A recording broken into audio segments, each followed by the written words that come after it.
Welcome to the Rescue, I always call it Rescue 101 class. That's what I used to call it. But welcome here. Again, I always say that I think rescue work is super important. Now again, rescue work is just defined as helping spirits go into the light. That's the easy way to describe it. And so we're going to go over, this is what we're going to go over today. We're going to talk about protocol. We're going to talk about protection first, because that's the most important thing to do first. We're going to talk about the astral plane and where spirits get stuck. Sleep mode. Shouldn't be. It was. It shuts itself Shut it off. Then we didn't hit record. Go. Thank you. Thank you for. Good job. I just thought, oh boy. It was on record. Okay, so what we're going to go over, like I said, we're going to go over protocol and protection. Okay, protocol protection. Then we're going to go over the astral plane and some of the reasons why spirits get stuck there. We're going to go over how to identify spirits that are stuck there, or how to know the difference between lower level spirits is what we call them when they're in that level. We call them lower level spirits. Okay, so we're going to go over some ways that to identify them. We are going to then talk about techniques and ways to help them go into the light, and then possibly do a little rescue work. So pretty simple, but that's the plan. So we'll see how that goes. And again, just because I wasn't recording, rescue work just means helping spirits go into the light. That's it. All right. So first thing we're going to do is talk about protection. So most of you here know about protection already. Like, we all know what protection is. We all know about bringing up a bubble, right? I mean, we've all practiced it a little bit in circle already or somewhere. Like, you guys have that ability. But with this kind of work, it's really important to continually check on it and make sure you've got that bubble of protection up. And we're going to talk a little bit more about the protection bubble and where that falls when you're actually doing the rescue work. But for now, like when you get ready to start any kind of rescue work, it's really important to bring up a bubble of protection around you. Now, protection only works if you believe it, right? That's the important part. Like, you have to know you're protected. If you don't know you're protected, then you're not. That's just the truth. Like, if you have any doubts that you're protected, then you probably aren't. So you need to, so again, that's how protection works. Protection is a belief. It's not a magic thing, it's a belief. Just like all this other stuff it's belief. So you have to have strong belief. And so one of the things I always say is really important about rescue work is you never go looking for it. Never go looking for rescue work. This is how people get themselves in trouble, okay? And one of the reasons I think that happens is because you go to a location that's haunted, let's say, to go help a spirit leave that you weren't invited to, your guides didn't lead you there, this is your curiosity leading you to this place, okay? You may not be protected. Your guides you might not have the protection you need. You might get in over your head, and then for a minute you think, I might not be protected, and guess what? Then you're not. Okay? Some people are really good at it. Some people can do that. Okay? Some people have the ability. Some people, that's their calling. But if it's not, and you're just curious, I suggest you don't ever go looking for rescue work. I don't go looking for it. I let my guides bring it to me always. And that keeps you safe, because your guides are always protecting you. Your guides are always keeping you safe. That's what they do. That guide that's in control of keeping you safe will bring this work to you if it's time, or help you deal with it. Okay? That's the thing. I mean, sometimes it comes to us and we have no control over it. Like, we live in a location where it's at. And again, the question I have is, did our guides bring that? I mean, is that spirit led? Like, if you move into a place that's got a spirit and all of a sudden you need to do rescue work, then it's probably spirit led. You moved in there, you know? But like I said, I don't go looking for it. I don't go to, and not that I haven't in the past. I'll be straight honest with you. Like, we've gone to, cemeteries and looked for it. Like, that's true. I have done that in the past, but I don't suggest it unless you really know you're protected. And again, it's just about knowing you're protected. Like, I was pretty clueless in the beginning about my protection. Like, I thought I never had fear of being protected. I never worried, because I had really good protection like my whole life. I've never had to worry about anything getting through, and I believed that until I didn't. until I didn't. And then all of a sudden, it's different. And I learned that by doing this kind of work, right? I learned that, oh, maybe I'm not just impenetrable. Maybe that's not the case. Maybe there are situations where it's over my head and I should not be there. Oh, okay, yeah, I'm not invincible. So I did learn that from doing this work. Okay, we'll go more into that a little bit later. There's a little bit more I want to add to that. So first thing we're going to do is we're just going to do a short little meditation. We're going to bring up our bubbles of protection just to, again, force ourselves to do it. Okay, so everybody get comfortable real quick. It's going to be pretty simple. We all have our own bubbles of protection. We all have our own.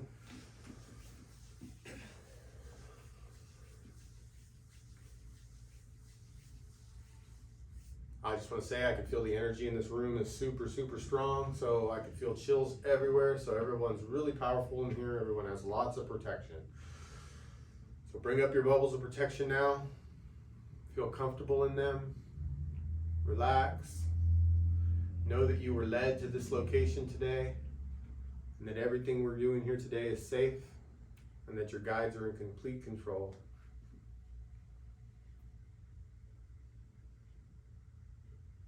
Feel the protection around you. I'm going to join our bubbles together to make one big bubble in this room of protection. I'm seeing some really brilliant purple in there, which is a little different than normal.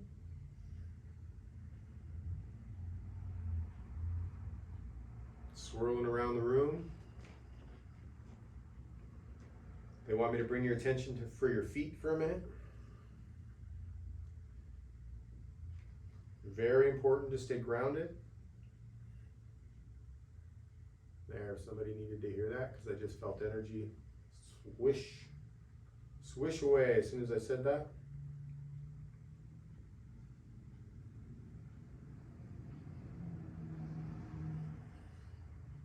Now we're going to open up the top of our heads and we're going to allow white light to come in from above. And this is source light. This light comes from the light. This is the light that we're going to be inviting spirits to go into. We are all from this light. It is home.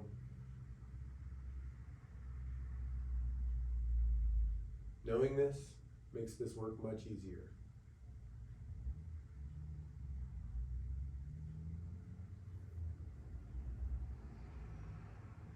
This light is pure love. Love is the closest emotion that we can associate with this feeling, but it does not quite encompass it.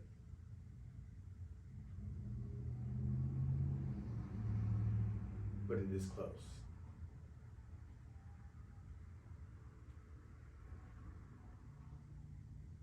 Now leave your bubbles of protection up at all times. Bring yourself back into the room. That was pretty interesting. I never heard that before. They said that that love was close, but it's not. It's not the light. I've never heard him say that before, but it's the closest emotion we have to associate with the light. Never heard that. That was interesting. I was like, oh, that's cool. Okay, so that's your protection. Okay, so we got a really good bubble of protection in this room. I feel pretty good about it because it felt pretty strong. So so that's good. And again, the way I always say it is like, your guides are not going to bring you to anything that you can't handle. That's just the truth. And that's why, like I say, don't go looking for it. And so a little bit of history with this. I didn't really know what rescue work was. Me and Wendy started dating and she had a spirit in her house. And like I said, I'd never been afraid of any spirit my whole life. There'd never been one that bothered me. They couldn't bother me. But guess what? They could bother her. And so this spirit was like in the house, and this spirit I'd go, you don't scare me. And it'd go, oh yeah? And it would go and mess with her. And then I couldn't help her. And so I was like, oh, that's tricky, right? Like you could get to her, but you couldn't get to me. And so then I had to figure out what to do. Because in my past, I could just be like, again. It's almost like there's two ways this works, right? You can completely be naive to it and not believe it at all, and they can't affect you. But if you have a belief in this, then it changes things, right? So we all know the skeptic who who's in the same house with the person who believes, and they're like, there ain't nothing going on, I haven't seen or heard or felt anything, right? Like, that's the truth. But once you have some belief in this, you're open to it, okay? So anyway, that spirit was messing with her, and I couldn't protect her. I couldn't do anything about it. I didn't know what to do. I didn't know. I couldn't stop it. So we had gone and got a little bit of help from this, and we walked into a spiritual church, and they immediately said, "You've got somebody here with you." And we're like, "Oh, we brought him." And they're like, and they did a little boom, boom, boom. They rescued him right there and sent him away. And we're like, "Okay, that's crazy. Like, that happened right now." I forgot my book. So they handed me a book. One of the mediums came up to me, and she's like, you're a rescue worker. And I'm like, like, you guys had no idea what that was. Handed me the book, and when they did, I went home and read it from front to back. Okay, that same night, that spirit who was messing with us for a while, moving stuff, cabinet doors, I mean a lot, messing with us. Okay, that same spirit was at the side of my bed again, just like every other night, but this time. Didn't feel scary. Didn't feel bad. Felt good. Felt like the light. Like, hey. He's like, hey. Side of my bed. I'm like, what are you doing here? He's like, thank you. Same night. I'm like, and I'd already started reading this book about rescue work, right? I'd already read like 90% of this book in one day, and I don't, it's not a big book, but I don't read much, so that's a big deal, right? And so I read this book about rescue work and what it is, and I go through this process, and then he shows back up, and I say, what are you doing here? And he's like, I brought a friend.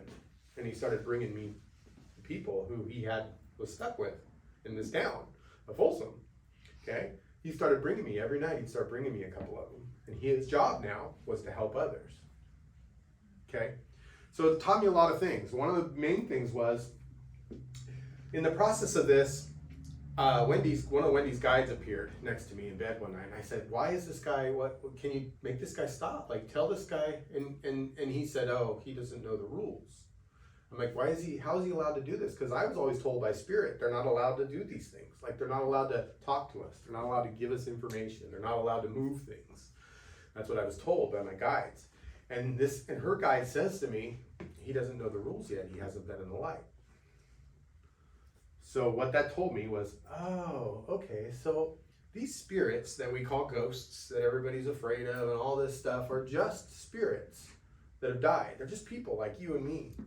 Okay? They're not like demons. They're not all that stuff that we think. They're just spirits who've died, and they're stuck.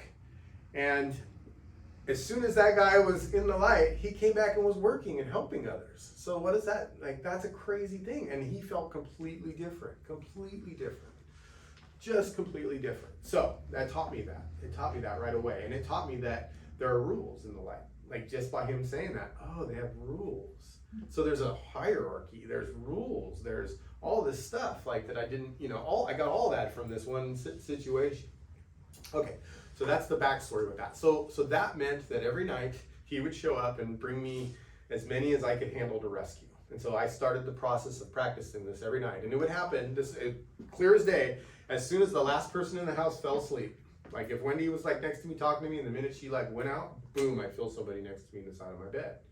Okay, so that's how that would happen. Okay, so and then I would go through the process that I had to try to figure out who it was, why they were stuck, and get them to go in the light. Okay, and they would give me the easy, like, softball pitch ones first. Like, they'd give me somebody, and I'd be like, oh, that was easy. And then the next person would be a little harder, and until I get stuck, and I couldn't get them. And then they'd stop that night. And then the next night, same thing. He'd appear, he'd give me a softball, maybe a little harder than the first time, and then another one until I'd get stuck. So this happened like every night for a long time. At night I'd lay there and I'd feel a row of people down my hallway, like a row of them. Okay, so that's rescue work. But it also taught me that the fact that they were giving me these softball ones first and making them slightly harder, what does that mean? They were teaching me, and they had control over who they brought me. They had easy ones that they could bring me first. So again, this is all hierarchy stuff. This is all teaching. This is all like very interesting information for me. Like, you know, because here I am new to the spiritual world thinking, how does this work? All these questions, like what is spirit? What, you know, I'm like, you know, trying to figure it all out at the time. I was trying to figure out what this all meant, right? I had no idea. But all these things are like little clues to like kind of what's going on in the spirit world, right? It's very, very interesting. So I get these every night I would practice this. Okay, so again, at the time I was using a pendulum because that's all I had, right? I had a pendulum. And so I would get my information from pendulum, okay? We'll talk about that a little bit more in a minute. So I want to make sure I'm not missing anything. Okay, so why spirits get stuck? Does anybody know? Anybody got any ideas how they get stuck? Maybe guilt. Okay, guilt. Anyone else? Unfinished business. Unfinished business. Yeah. Anybody else? Anger or frustration. Anger. Yeah. Could have been a traumatic event. Traumatic. Okay, so traumatic usually means they don't know how they died. Like that's Like what they that got means. into a car accident and they died Yeah. instantly. Yeah. Fear. Fear. Fear of what though? The unknown. Anything. Fear. So, so the way I like to describe it, and again, I'm not the end all in this, I mean, again, I forgot to start with this, but like, I don't know everything about this. I only know my experience and I'm only teaching you what I know, right? And again, I wouldn't claim to know about the realms and all that stuff because I really am just kind of self-taught. Like I just go by what I've learned from spirit. I'm just telling you things I've learned and how I learned them, like that, why I believe them. Because I don't believe, you know, you could teach me this stuff and I don't believe it. But if I, you know, experience it, then I believe it, right? So I believe what I feel, and this is all stuff that I felt very, very clearly, right? So I always describe the astral plane like, so here's another thing that's really important. Okay, so you have the earth plane. So imagine the earth. Let me see if I can draw. Why'd you look at me when you said I was looking at the camera. The senior was going to follow me. It's following you. So you have the earth, right? You have the earth. This is awful, but you have the earth plane, right? And then you have spirit up here. Let's just say you got spirit. We're gonna call spirit like a big sun. There's like light coming down. But this is the spirit realm. Okay, let's do that. Okay, so everything out here is spirit. Okay, and then you have the astral plane. Okay, and again, like I said, I'm not a specialty on any of this stuff. I have no idea like anything about the astral plane and all that stuff. I'm not that guy. But this is where spirits get stuck. Okay? So my big question with this was, well, why did my guide, if they're the spirit, why doesn't the guide come and rescue? Why do they need me to do it? Why are they bringing them to me? Aren't they the guides? Like, why are there these guides? Why are they asking me? See, I'm like, this doesn't make any sense. Why are they asking me? Okay?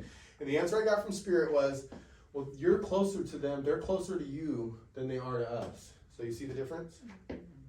And then I got a really good answer for this because I still wasn't okay with that. Like, that doesn't make sense to me. But here's what they said to me. They said, how many years have we been giving you messages from Spirit? And how often have you listened? How many years have we been telling you? Do you understand? Yeah. They've been telling me my whole life. And I'm like, yeah, but, you know. So again, they're way out here giving me these messages that are vague and bumping me in the head, and I'm not listening. Like, I'm not getting it. I'm not getting it. It's their spirits when they die are stuck closer to the earth plane. So they're basically still part of the earth plane. There's this space that they call the astral plane that's part of the earth plane. Now I won't go into all the things that happen in the astral plane, but from what I understand, when you're here, you're experiencing whatever you believe. So let's say you're Buddhist and you believe when you die you're going to experience this before you die. Then that's what you're experiencing. Okay? If you believe in the pearly gates, this is where you're going to see the pearly gates. Okay? If you believe in a cow god, this is where you're going to see the cow god. Okay? If you believe you're an atheist and then nothing's going to happen, then this is where you're going to experience that. So that's what this space is for. This space is so that everybody can experience what they believe to transition into the light. Okay? This is also where we let go of all of our earthly belongings. We have to realize that, you know, our mansion is not important and all that stuff. So all that's the purpose of this from what I get. Okay? The purpose of this astral plane is to let go of all earthly belongings before you move on, and all these ideas. And again, ideas, right? I believe my whole life in religion. I believe that's what it was, blah, blah, blah. I get in here, I realize it's not, I get released into this, or whatever. I'm not sure if that's the case, if you have to find out it's not, I don't know. All I know is in this area is where all that stuff happens.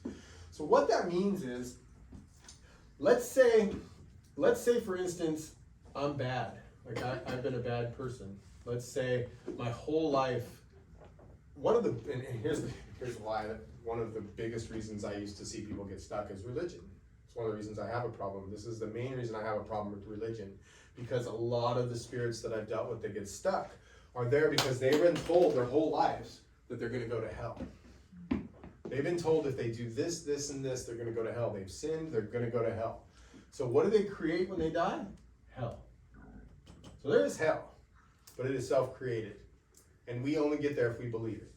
And that's what ends up happening, right? I feel really bad for the atheists who believe they're going to be in like blackness when they die, because you know what I mean. Like if that's the case, yeah. Okay. So you get all these different people in here who are stuck in this realm, and these people can't really touch them. All they can do is make the same suggestions to them that they make to us. And how good is that? Like how long has it taken me to be able to tell when Spirit's telling me something, and it's not my own thoughts and my own idea? Like my whole life.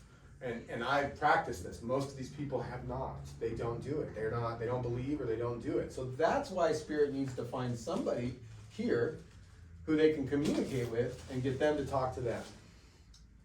Any questions on that? Does that make sense? Makes sense. It's crazy, but it makes sense. Okay. So some of the reasons people get stuck. Okay. Drug overdose. They still think they're high. They just think they're on a high trip in here. They think, oh, see that a lot. Overdoses. I came up with a trick to rescue these people. I got it from Narcan. I tell them I can give them a shot and it'll sober them up. And a lot of them will say no. They don't want to be sober. And I'll tell them, well, look, I'll give you half a dose. It'll just sober you up a little bit. And it works. I've done this several times. Like, you have to realize they're closer to this than they are out here. So you have to treat them like they're here. It's like a combination of the two, okay? And so I did that in a couple different rescues, and it works, okay?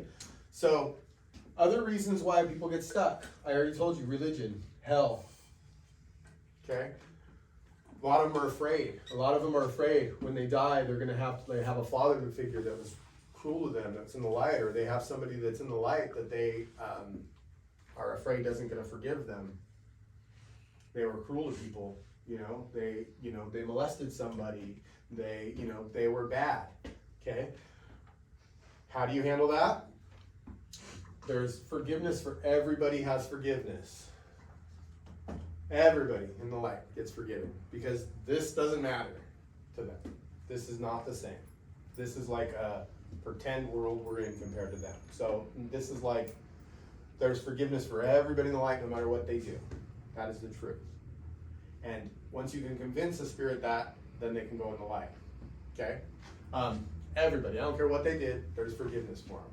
That's, and if you've ever felt the light, you know that, because it's powerful. So forgiveness. So let's see, what are some of the other reasons we talked about? Fear. It's mostly fear, right? Possessions. You'd be surprised how many people there's a lot of stingy old men who've worked their whole lives to build an empire. And they're like, I'm not leaving that to them.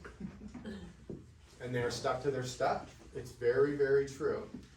One of the biggest ones, though, one of the other biggest ones, I mean, other than religion, the second biggest one is they don't want to leave a loved one behind. Okay? They have a wife and a kid, and they don't want to leave them behind. They don't want to leave them behind. They're worried about them. Okay? They're worried about them. Okay? So let me just give you some examples of how I deal with those situations, because I think I should go right into it. Okay? So a spirit who doesn't want to leave the loved one behind, okay, is around them all the time. Let me stop drawing because I'm horrible at it. So let's say we have a male, because I felt the male come in. So we have a male who who has a wife and kids left behind, and sorry, I'm getting drawn already. A wife and kids left behind, and they're worried about them. They don't want to leave them. They think they need to be around them to protect them. If I leave them, I'm not going to be able to help them. That's the biggest. It's out of love. They want to be around to help them. They need to stick around to help them. Okay? So the first thing I tell those people is, look, you can come back. You can come back anytime you want. You're allowed to come back, because that's what they don't know. And that is true. See, there's another way of doing rescue work that I was taught in the beginning, and it was you could lie to them. Never liked it. I won't do it. I won't lie to them. I'm genuine. I'm going to tell you how it is. If it doesn't work, it doesn't work. But I don't do that. And you know what I'm talking about. I never believed in it. They'll lie to them. Once they get to the light, they'll forgive you. No, that's not how I operate. I'm going to get caught. I'm a horrible liar. Like, this doesn't work if I lie, right? So I don't ever lie to them. That's just me. I don't lie. But the truth is they can come back. And I know that because of that first rescue work. The guy was there that night. He was there. You understand? So I know that's true. So it's not a lie, right? It's not a lie. They can come back as soon as they want. They can come back that night. They can come right back because the time is not over there like it is over here. Once you get out of the astral plane, once you get in the astral plane, time doesn't exist. So there's a difference. So that being said, the first thing I tell them is that they can come back. And then the second thing I point out to them is that while they're around and they're in this area and they're in a lower level spirit, they're actually harming their loved ones. They're making them sad every time they're around. Their presence is harming them, not helping them. And once they realize that that's true, they're like, oh, that's not what I wanted to do. And again, this is a big deal because they're there to help. They're trying to comfort them, but just their presence being around them is making them sad, making them depressed, and making them not be able to heal. They are making it worse, not better. And 90% of the people who are around for that reason, once they hear that, they'll go in the light. If that's the only reason. Sometimes there's multiple reasons, right? Sometimes there's multiple reasons. But that's the best case scenario for that. So I gave you an example of how to handle an OD. Talk them into sobering up. Sober them up long enough to realize they're dead. That's the other one that I didn't mention. They don't know they're dead. OD's one of those. A lot of people don't know they're dead. So the first thing I always ask is, do you know that you're gone? Do you know that you died? And if they're like, what do you mean? No, I'm not. You say, yeah, don't you remember? And then, again, psychically, I usually get like how they died, or I'll start to get something, and I'll ask those questions like, well, do you remember what happened to you? Do you remember an incident? And they'll be like, they'll start to remember it. And the minute you get them to start to remember it, they'll realize they got taken away in an ambulance and they didn't make it. I used it. So that's how like you get there. Okay, so you guys are kind of understanding, right? So again, you got to figure out why they're stuck. This is the process. Figure out why they're stuck. Convince them. Talk to them. Counsel them. Figure out a way to help them not be stuck. Okay, this is the first part of this. Okay, and again, I'm mixing psychic abilities. When I do it, so one thing I didn't mention is like when I started this, there's a couple different ways to do rescue work, okay? One of them is the old school way, which is like you go into a channel, one person sits up here, and they go into a channel mode, they go into a deep meditation, and then they allow that spirit to take over their body, and they talk. And then somebody else asks them questions, okay? Sounds insane. If I didn't have like really good psychic abilities and could tell when someone switched, when I could feel the personality switch and knew and started getting information, I wouldn't have believed. I wouldn't. It's just too big, too far out for me. Like, it's just too far out. But we experienced it, and I could feel the minute a spirit would change, I would know it changed. And I'd go, hello, sir. And I'd know it was a male. And I'd start to get information. So I know it's real. It does work. I'm not very good at it because I can't go out of my body 100%. So there's two ways to channel. First way is to be 100% gone. You have to tell me what happened. I come back. When I come back, you have to tell me what happened because I don't know. Then there's a partial channel where you can leave, and you can talk, but you're aware of what's happening. Very difficult to be aware and not let your own ego get in the way. Okay, I can do that, but it's not my specialty, right? It's not my best. Well, the way I do it is I started by using a pendulum. Okay, pendulum is just a way to get yes or no answers, correct? So And again, it kind of started like this. I brought you guys some examples I'm going to show you. Do you want me to get the, I don't have it. Yeah, And don't want me to I'm pass kind it? of jumping around. I got to make sure I drop back and hit a topic that I wanted to do. But so I brought some examples of pendulum work. I know a lot of you already know what pendulums are, but I just want to point this out because it's important. So I started out, again, all I had was pendulums or yes or no answers. I got chills, right? I wasn't a medium yet. I didn't even really know like that I was going to do this. Okay, starting out new. Okay, I would break out my pendulum. So on one side of that, it's yes or no. Okay, so we'll start with the yes or no side. You'll see the coffee rings on the back side. That's because that thing sat on the side of my bed and I put my coffee on it because every night, like I told you, that's why there's coffee rings all over it. So again, I would start with yes or no. And I'd be like, is there somebody here? Basic, right? I feel chills. I'd say, is somebody here?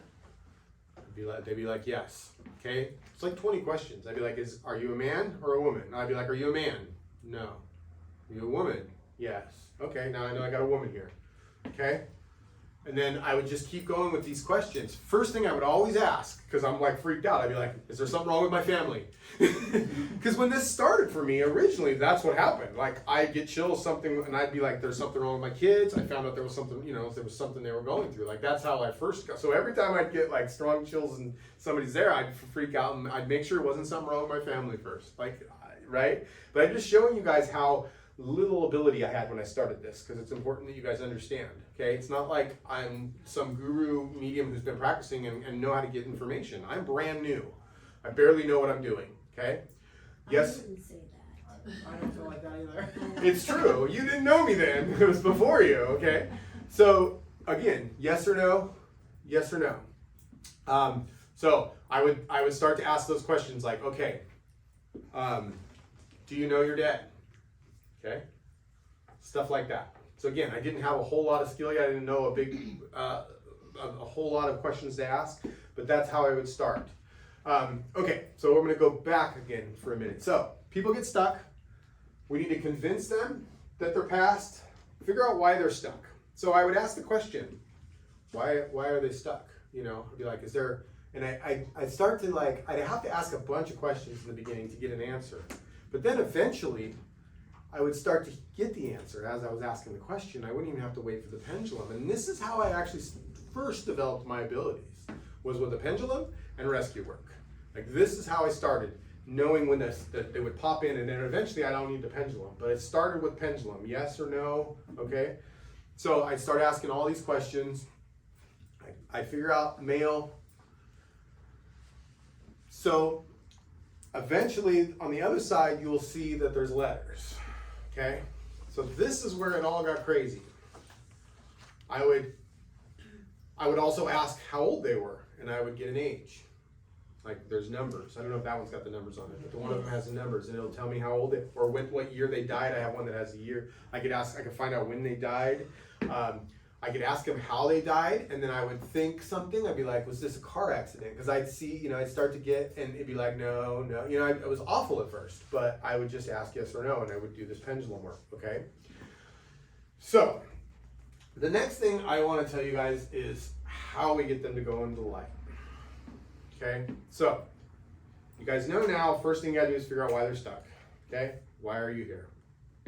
Okay, then you counsel them.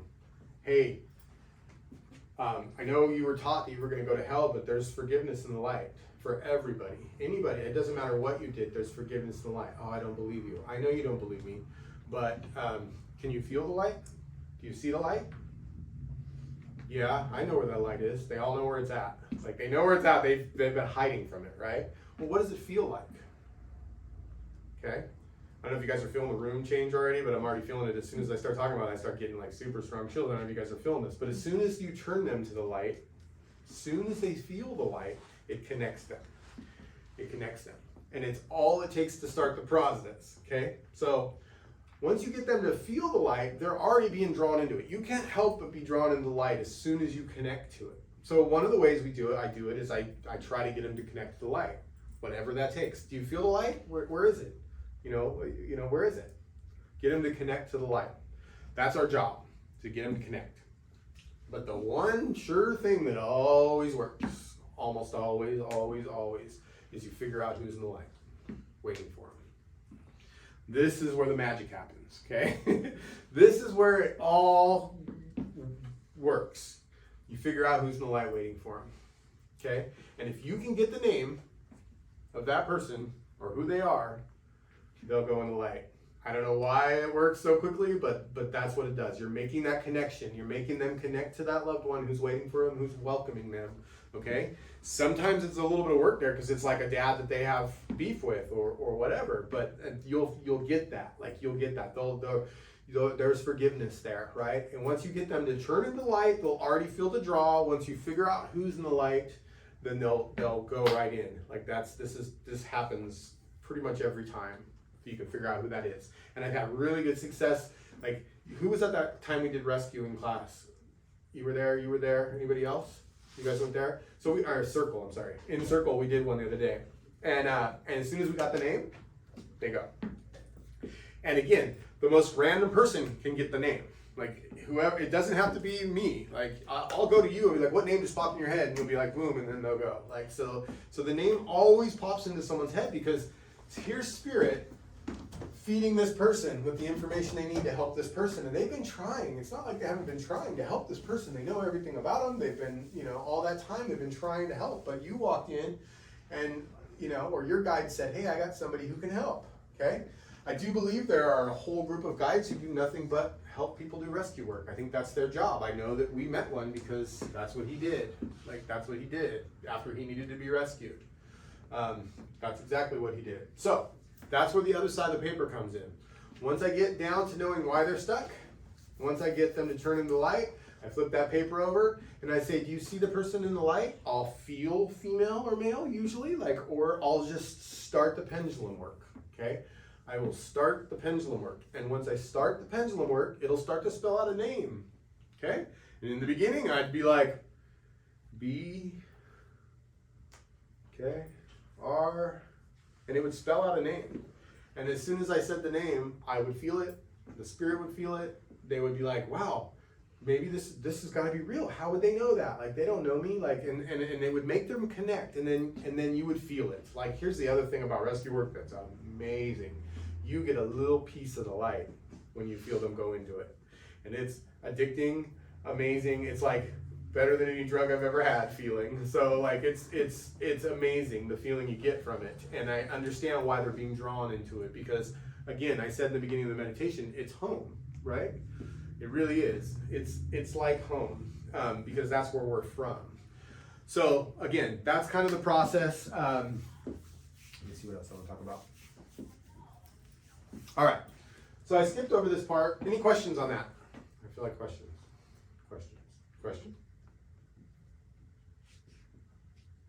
You have a question? Question? Yeah, I did. So, how long does each one take? I mean, you're going to be up all night with this a line out the hallway. Okay, So great question. Yeah. So again, the way it worked, which was really taught me a lot, was like the first one would be like boom. I'd be like, oh, this is easy, and then the second one would take a little longer, and then the third one would be like I'd be there for like 20 minutes, and I'm not getting it, and I give up. I'm done. I can't rescue now. So it really just depends on what time you want to put into it, right? I was really excited about it. It was an exciting thing for me. It was like and again, this is how I really polished my abilities, was by doing rescue work.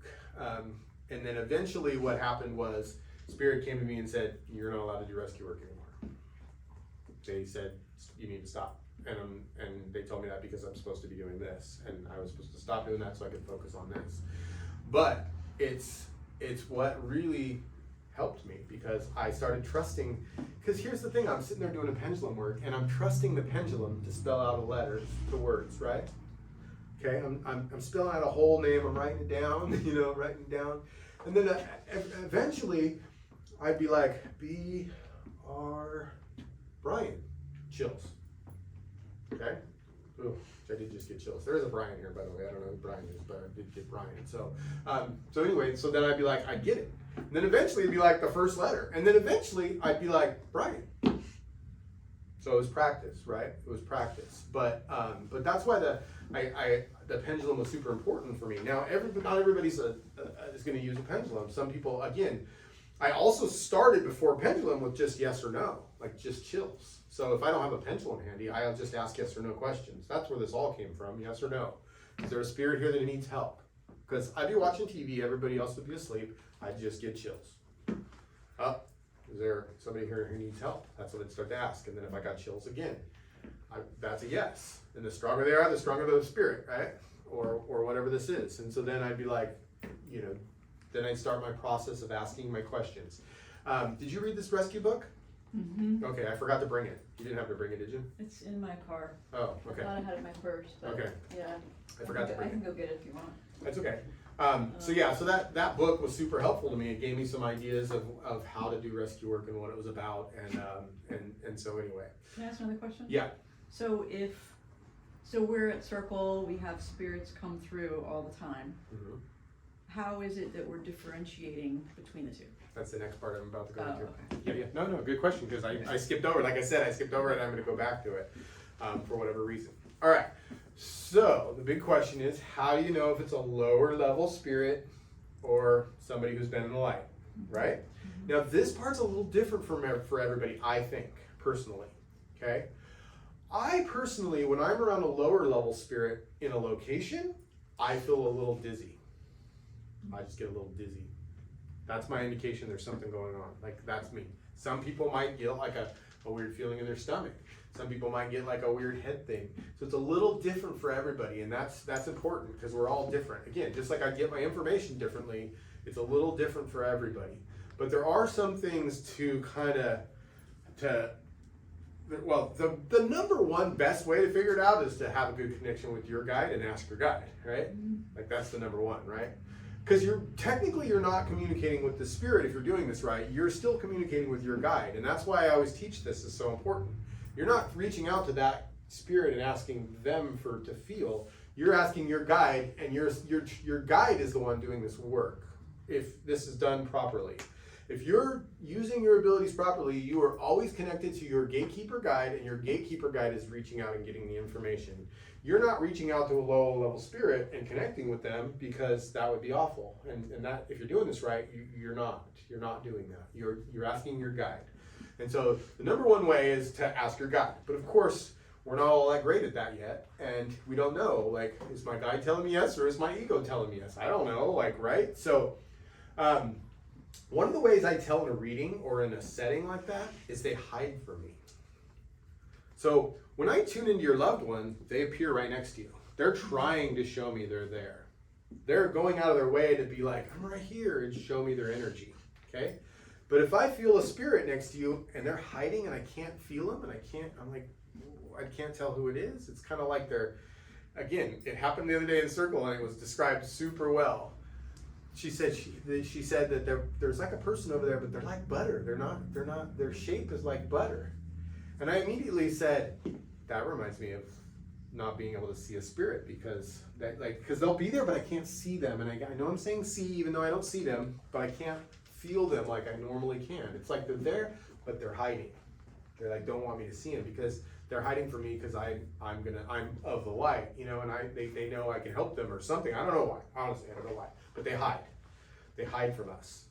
So if you feel that little bit of like hiding feeling, like they're going around the corner when you come, that's a lower level spirit. Okay? Spirits who've been in the light don't hide. They don't hide. So that's the like best way I can describe it. But yeah, we had a situation in Circle, and she said too, and then the other thing she said, which is a really good way to describe it, was she's like, there's a spirit over you, but I don't like how close they are to you. I don't feel comfortable with how close that spirit is to them. Okay? There's another indication. If it feels uncomfortable, then they're too close into their space, then that's not good. That's not good. But most of the time, the way this starts is a feeling in your body, a feeling in somehow your senses. Do you know when a lower level spirit's around? How do you know when a lower level spirit's around? What do you feel? Do you have any indications?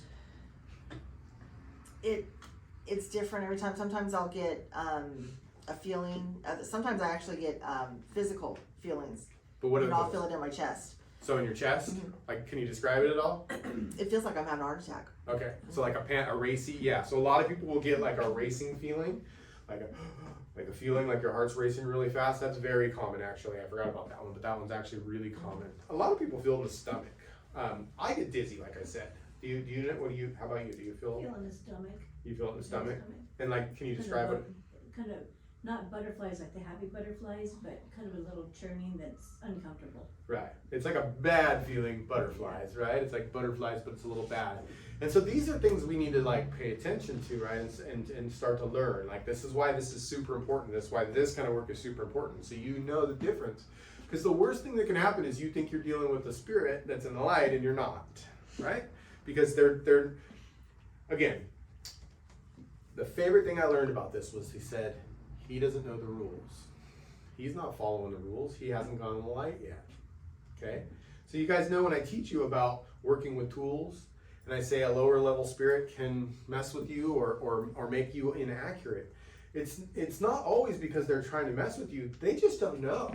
They think that there's no God and that they're in darkness and they see you and they're just trying to convince you the same thing, or they think they're in hell because they were told that they've sinned, and so they don't know the truth, right? They don't know. They're not trying to trick you necessarily. They just don't know. And so you're getting information from somebody who, first of all, doesn't know, okay? Second of all, there can be spirits that are mischievous, right? There are.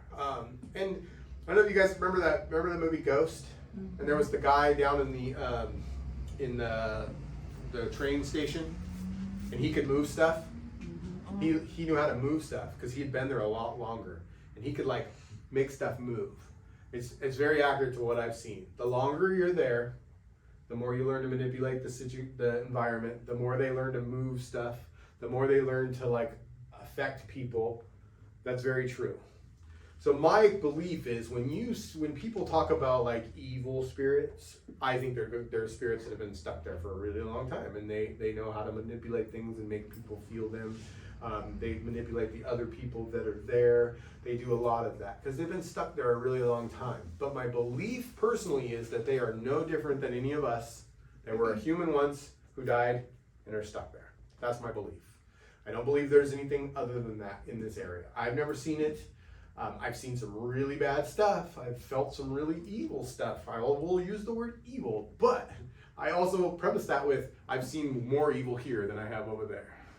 Like, I am in more danger of walking across the street tonight than I am of somebody from the spirit world messing with me tonight. Do you understand? Like, that's way more dangerous than what they can actually do. Because can they interfere with you a little? Can they make you feel a little weird? Can they make you think things maybe sometimes? Possibly. But again, good protection, safer than walking across the street. Safer than walking across the street. That's my belief. Not everybody has that belief. That's my personal belief. And that's what I've seen. Okay. Can I ask another question? Yeah. So along that trail of thought, there is the evil in the world. Were you saying it's maybe you feel unsafe walking across the street? Is it not the spirit world that is influencing the physical world? Or I don't have an answer to more of that. a philosophical or I don't have answers to that. Like, again, I don't know the answers. They don't, like, again, I'm not allowed to know a lot of these answers because I've asked them all and they tell me, yeah, we can't tell you that. So I don't know. Like, I don't know those answers. I only know what they've showed me and what I've assumed from what they have told me, right? Okay, so forgot what I was gonna say. All right. I wanted to talk a little bit more about lower level spirits and how they can affect you. So again, when I teach tools, you guys who have done my classes know, like, I'll tell you, like, even a pendulum can be affected by a lower level spirit. That's why you can't trust it by itself. Because a spirit that doesn't know, hasn't been in the light, can come over and affect that pendulum and make it say no when it should say yes, just to mess with you if they want. Like, they can do that. So that's why I don't ever trust the tools by themselves. I only use it if I can back it up with a feeling or somehow make sure my guide's telling me, yeah, that's accurate. Okay? So again, when you're doing pendulum work to do rescue, those are both areas where you really, you have to feel it too. You have to double check because they could be wrong. It could be wrong, right? But so you can't 100% count on it to spell out words all the time and be accurate. That's okay. I'm just using it as a starting point until I get the feeling and know that it's the right name or the right answer. That's the truth. I'm just checking for the feeling, not necessarily for the whole thing. And that's how tools are. Same thing with tarot, same thing with Ouija boards, same thing with everything. They're not the whole answer. They're the red wagon, right? They're the thing to think about. And then if you feel it or get the rest of the answer from spirit. Because again, these guys are constantly, they're sitting over here chomping at the bit trying to get you to know what they want you to know. It's not like they're not trying. I feel like they're just constantly like trying super hard and we're just like, huh? That is what it seems like anyway, right? To help these people and there's a bunch of them. So anyway, that's how that part works. Wanted to talk a little bit more about the lower level spirits. Does anybody have questions about lower level spirits? Am I missing something? I have a different question. Go ahead, ask it. When my dad died, Mm-hmm. I think he went straight to the light. Okay. He came back 2 weeks later and got my mom, and she saw him all day before she died. Yes. Yes. But that was he would already gone to the light. He didn't get stuck in the middle, I don't think. No, I agree. I don't feel that at all. I don't feel that at all. So yeah, you're right. And that's what they do. They'll come right back. And they can.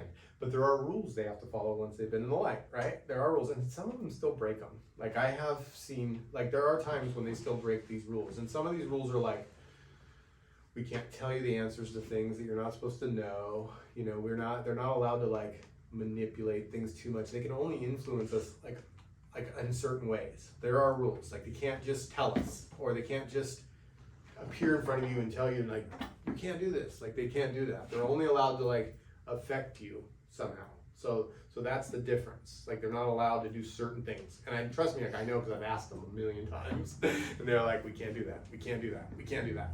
We can't do that. And then that's why I asked that guy, well, why is he doing that? You told me, you guys told me you can't do that.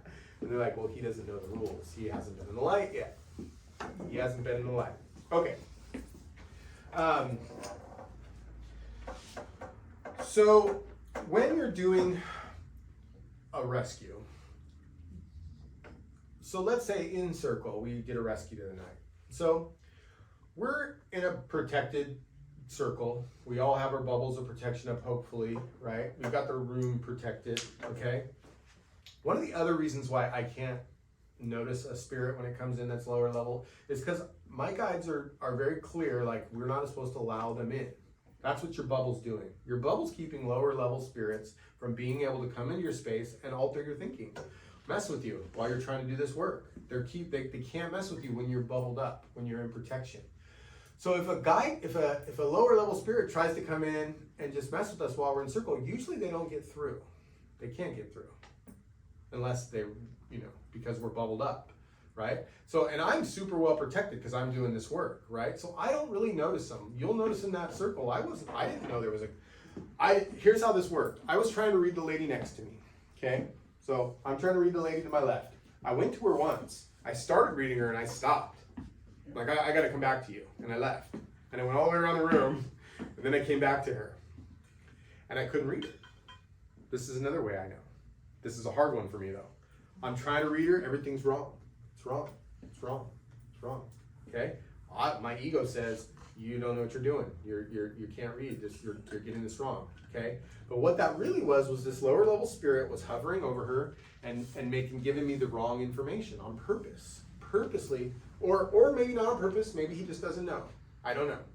To me, it feels like on purpose, I'm taking it personal, right? So it's like, you're doing this on purpose. You're messing with me. So now I think I'm not real. I can't. So it's really important to know if it's a lower level spirit because it'll deflate a person who's trying to do this work very, very quickly. If all of a sudden everything's wrong, everything's wrong, everything's wrong. Okay, this is why protection is so important. Without protection, you're trying to do this work and everything's wrong, and then you don't believe. But with protection, you're getting it from your guides, at least you can figure it out. Because what happens if you're getting, okay, we are trying to get information from spirit. We're trying to figure out, okay, when you show me red, that means stop.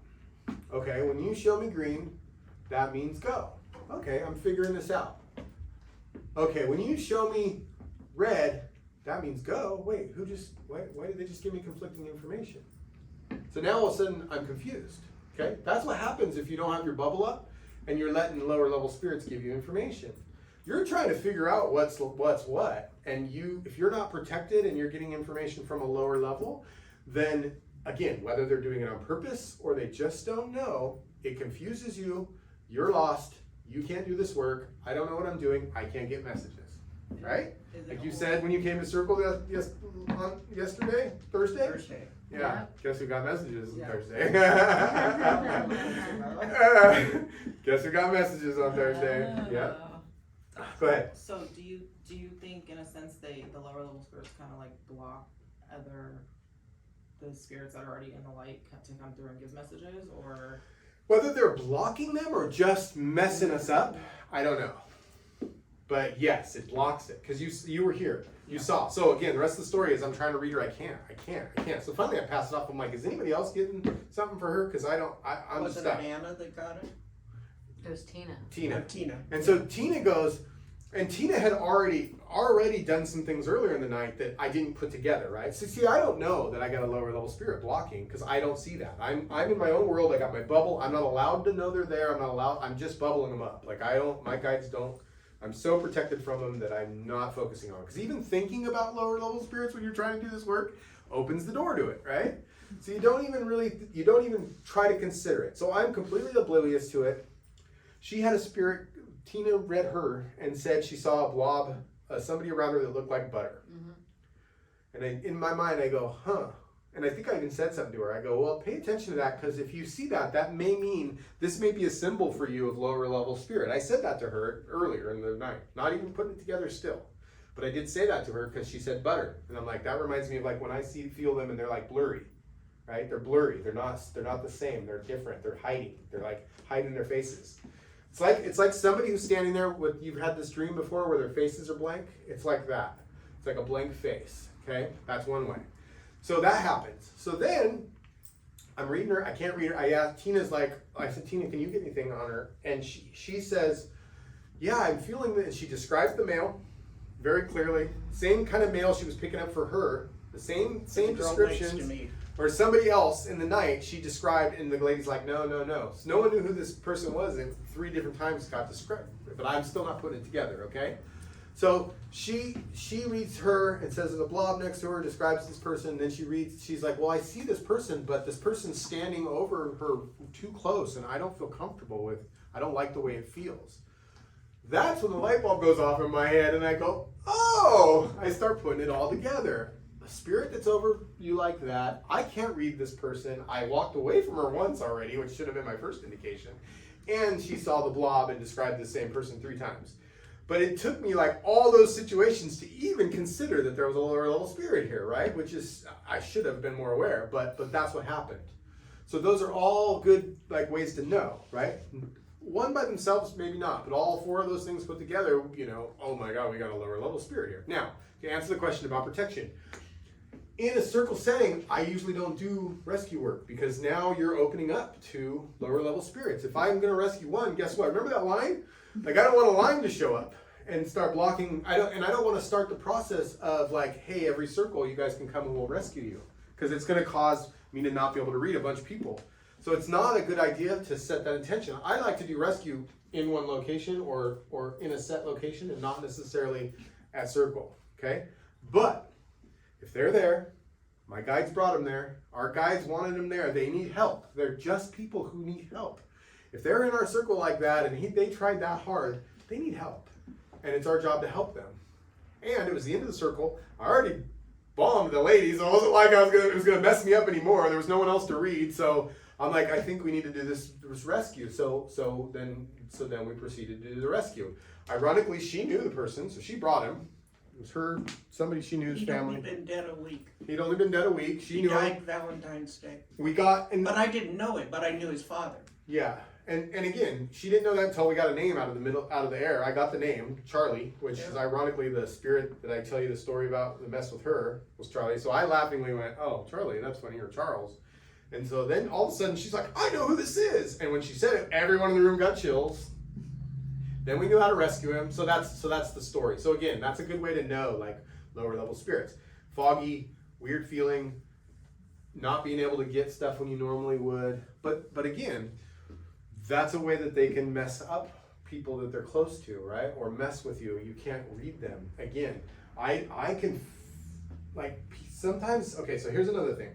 You know that guy that I talked about earlier who is stuck to a loved one? That's what he's doing to her when he's around her all the time. He's blocking everybody else from being able to feel her. He's making her feel weird. He's messing with her thoughts, her emotions. When she gets something from her guides, she's getting it wrong. She thinks she's all, it messes her all up. You know, when you hear like possession, same thing, right? Like you've got a lower level spirit that's around you that's affecting the way you're getting your information. They're in your bubble. They're in your space. They're in your space. And when you lose a loved one, like a husband, or you know, and they don't want to leave you, you're inviting them in their space. You don't want to lose them. The person here on earth is oblivious to how it's bad for them. They don't want to lose them. They want them to stay near. They're inviting it. They are open. Their bubble is wide open. They're like, stay near me. The loved one who's passed does not want to harm them. He's only there to help and look after them. But by being there, he's messing them up. And again, I know they don't do it on purpose. So you know how we asked earlier, like, do they do it on purpose?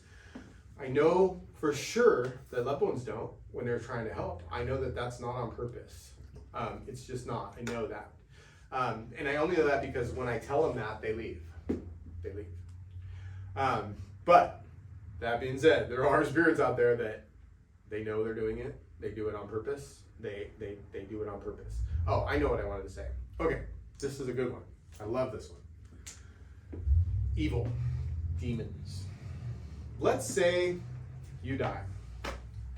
Let's say you're sticking in your house because you love your house and you don't want to leave it. Let's say a couple moves in. Let's say you don't want them there. How are you going to get rid of them? Scare them. How would you scare them? Move stuff, or You figure out what they're afraid of too, right? And you do that thing.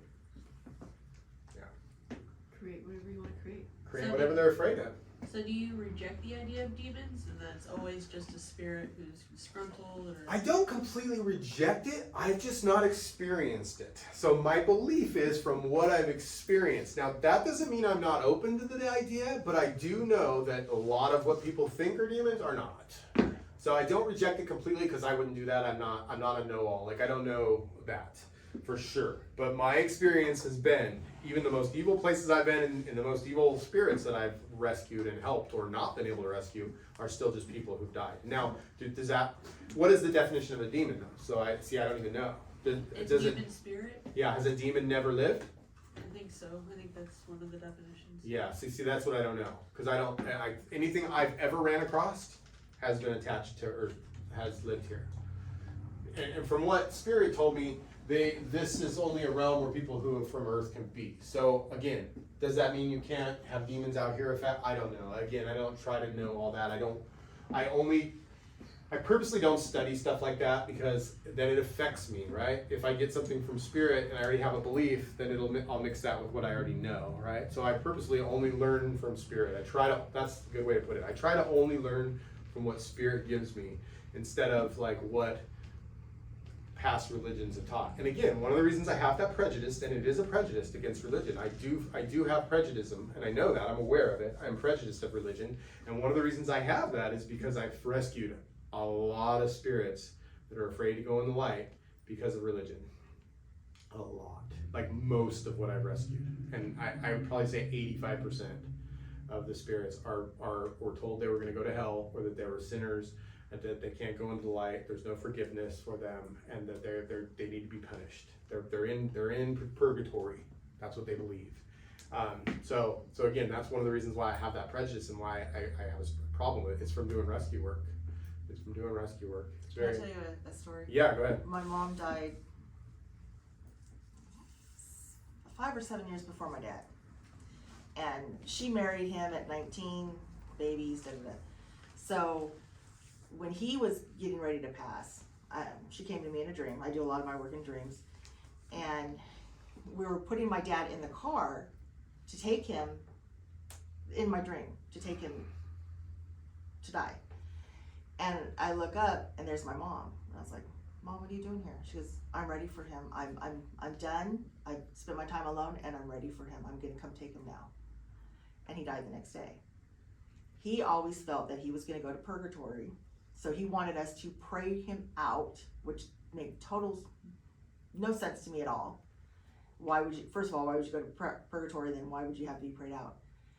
It was because she was already in the light. She came back to get him. He went straight. And I get a tear up whenever I tell the story. I actually got to watch them go into the light. So you know the feeling. I saw my in-laws go into the light. They actually took each other into the light. Yeah, and I can feel it just you describing about it. Yeah, so again, that's why it's so amazing. It's an amazing feeling, and yeah, and that's why it's so important to figure out the person who's in the light, so that they can pull them in. Like that is the key to this. Your storage is full. Shooting stopped. Okay, it's just a stupid app. Letting you know. It's not full. Just stop it and start it again for me. Okay, it's already stopped. So Have you ever had a spirit that you've argued with? Oh yeah. yeah, it's still saying, please, phone storage is full. Shooting stopped. All right, don't worry about it. I'm not worried about it. Well, it's staying on. So it's Is it recording right now. Yeah, it's recording. In case I lose audio. Yeah, I mean it's gonna say it's recording you. It's fine. I have lots of storage on there. Watch it for me. Okay, so let's see how much time do we have. 3 o'clock. We have half hour. Okay, I'm gonna do a little pendulum work in a minute, but I wanted to get a few more things out. Okay, so everybody understands like your guides bring you rescue work, and that's a pretty simple thing to figure out. Okay, pretty simple. Like, hey, am I supposed to be doing this? Well, I don't know. Did someone show up and be like, I got this problem? You know, did that happen, or did it just peer at you at night while you're laying in bed? Like, that's your guides, right? Did you go to the cemetery because you wanted to go see ghosts? That's you. You understand? Like, did you hear about a haunted location and wanted to go check it out and then decided to do, you know, oh, I can help these spirits? That's you. Now, a haunted location that's well known, those spirits are not, you're not going to go rescue those. You're probably not going to be the person to go. You're not going to go to like, you know, a most famous haunted place and talk that spirit into leaving. Don't get challenged. I know you. She's like, all of a sudden she's like, I can do it. I can see you getting challenged. But my point is like, that's not your guides leading you to do that. That's not. Now, again, do I get calls from people who's like, my daughter's having an issue, I think there's something going on? Is that my guides? Yeah, absolutely. Anytime someone says they're having an issue with their kids, I'm there like that. I will take care, I will help you anytime. I help kids for free. I don't ever charge for that. I'll always help. I don't even do rescue work. I don't even charge for rescue work ever, because it's not about money. It's about helping people. And so do I get calls from people who are like, oh, my daughter's experiencing something in her room, and what I'll do is I'll go and I'll help them, because the people who are experiencing it are the ones who actually need to do the rescue for a few reasons. There's a reason why that spirit's with them. So they need to know how to rescue, because usually that means that they've got some abilities or there's something going on where they need to know how to do this. So I will not just go and do it, but have them there, even if they're children, especially when they're children, have them help, because they'll be the ones who gets the name. They'll be the ones who explain what's going on. They're the ones who are going to get the name, and the name is the most important thing. And so very, very important, like have them help, because it also takes the fear out of it, right? Because there's a lot of fear around this. There's a lot of fear, and the fear is this whole demon thing, this whole, evil thing, ghosts, all that stuff. And that's why it's always just been a spirit who's passed. And I don't blame people for thinking that. I thought that too. After dealing with this Charlie guy for like 3 or 4 months at our house, and just so you know, like, we were sitting there, and I'm not afraid ever of spirit. and he scared me. And he, just so you know, we were standing in the kitchen one time talking about him, and the cabinet opened. Okay? And being the skeptic that I am, and being, hey, I'm like, hey, that happens. Sometimes cabinets settle, and it probably, I'm telling her right in front of me, we're right here. I said, it probably just settled. It's not a big deal. It's probably nothing. It closed. Broad daylight. I said, they don't do that. They don't ever do that. Like, that's not normal. Like, that's a spirit. Settled back. Yeah, do you understand? Like, that's how bad this was. Like, he was moving doorknobs. I mean, he was moving stuff. So anyway, that's forgot. I lost my train of thought after that story. Yes. So could you walk us through your night Mhm. from when your gatekeeper guide brings in the first spirit? Like, give us an example of the real work. Yeah. Well, we're gonna do a little bit of it here in a second. But yeah. So I'm falling asleep, or I'm laying in bed watching TV. She starts falling asleep. I get chills. That's my indication to ask. Chills is like, hey, there's something going on. I say, is there somebody here? I get chills again. That's another yes. Again, first question, is there something wrong with one of my family? I don't get anything. Okay. All right, is this rescue work? Now I got to the point where I'd be like, is this somebody who needs to be rescued? Chills. Okay. So at that point, I could either get up, grab my pendulum, like that's what I would do. Like I'd grab my pendulum, or if I'm laying there and everyone's asleep, I'll just go through yes or no, yes or no, yes or no. Like I got to the point where I didn't need the pendulum. But in the beginning, I would jump up, do what I'm going to show you in a minute, and I'd start to use the pendulum. And because I needed confirmation. I didn't trust what I was, like these things that were popping in my head. I had no trust in that at all. Like I didn't know the difference between my thoughts and what Spirit was giving me yet. All I had was the pendulum. And the pendulum mixed with chills. Okay? And so I would start the process. So let's say, like again, the first one would be a softball. It would be like, there's somebody here, yeah. Are you a male? No. No chills. Are you female? Yes. Do you know your past? I feel like I'm rescuing somebody. Just so you guys know, I'm actually feeling this. And there's a female. So I don't know, we're already starting. But she says yes. She knows she's passed. Okay. So I know it's not that. Okay. So then my next process is to figure out why she's stuck. Do you know you haven't gone in the light? Yeah. You feel a yeah, or you get chills. But you start to feel their attitude a little bit like, yeah, I know. Okay. Why haven't you gone in the light? See, that's a question. In the beginning, I'm not getting anything. I'm just asking a question I don't have an answer to. So again, I don't know, but I'm trying, right? And then I'll be like, okay. And I'll just start asking all the things that I could think that she would get stuck. And after a while, they would give it. I would pop in. I would get it. Like maybe not the first time, but maybe the third time.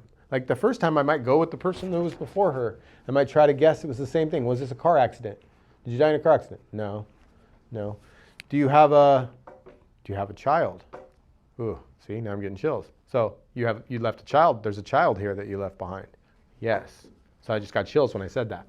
So see, I went with car accident. Like I was thinking and then what popped in my head was, so again, I'm asking questions that I think are completely random, and I think I'm doing it scientifically. In my mind, I'm scientifically eliminating anything by asking questions, right? But in reality, what's happening is they're popping things they're already starting the process of giving me information. And so they're giving me the thoughts, but I'm asking them and I'm getting confirmation. I'm getting chills, or I'm getting a yes or no on there. So now I know that this female is still here because she has a child left behind. Okay. So now I go into, well, it's not good for you to be here if your child's left behind. Like if you're here, you're affecting her negatively. You're making her sad, right? No, I'm not. I'm helping. No, you're not. You need to let her heal. She can't heal until you leave. You can come right back. I can? Yeah. Why haven't you gone in the light? And now I feel she's scared, right? So now I feel she's scared of the light. And I say, well, why haven't you gone in the light? And now I start to feel a male presence in the light. See? Now I'm like feeling this, okay? So now I'm like, do you see that male in the light? Yeah. Yeah, you need to go to the male. I'm not going to him. So I start to realize now she's got a male that she's afraid of. So that's kind of how the process goes. Then I convince her to feel the male. I go, look. So now I see the male, and I see another female with the male, and I go, look, your sister's with him. Why is she with him? Because she's forgiven him. She's forgiven him? Yeah, there's forgiveness in the light. Look. Yeah, look, she looks happy. So now I'm getting her to look at what's going on in the light. I'm getting her to realize that the sister has forgiven her.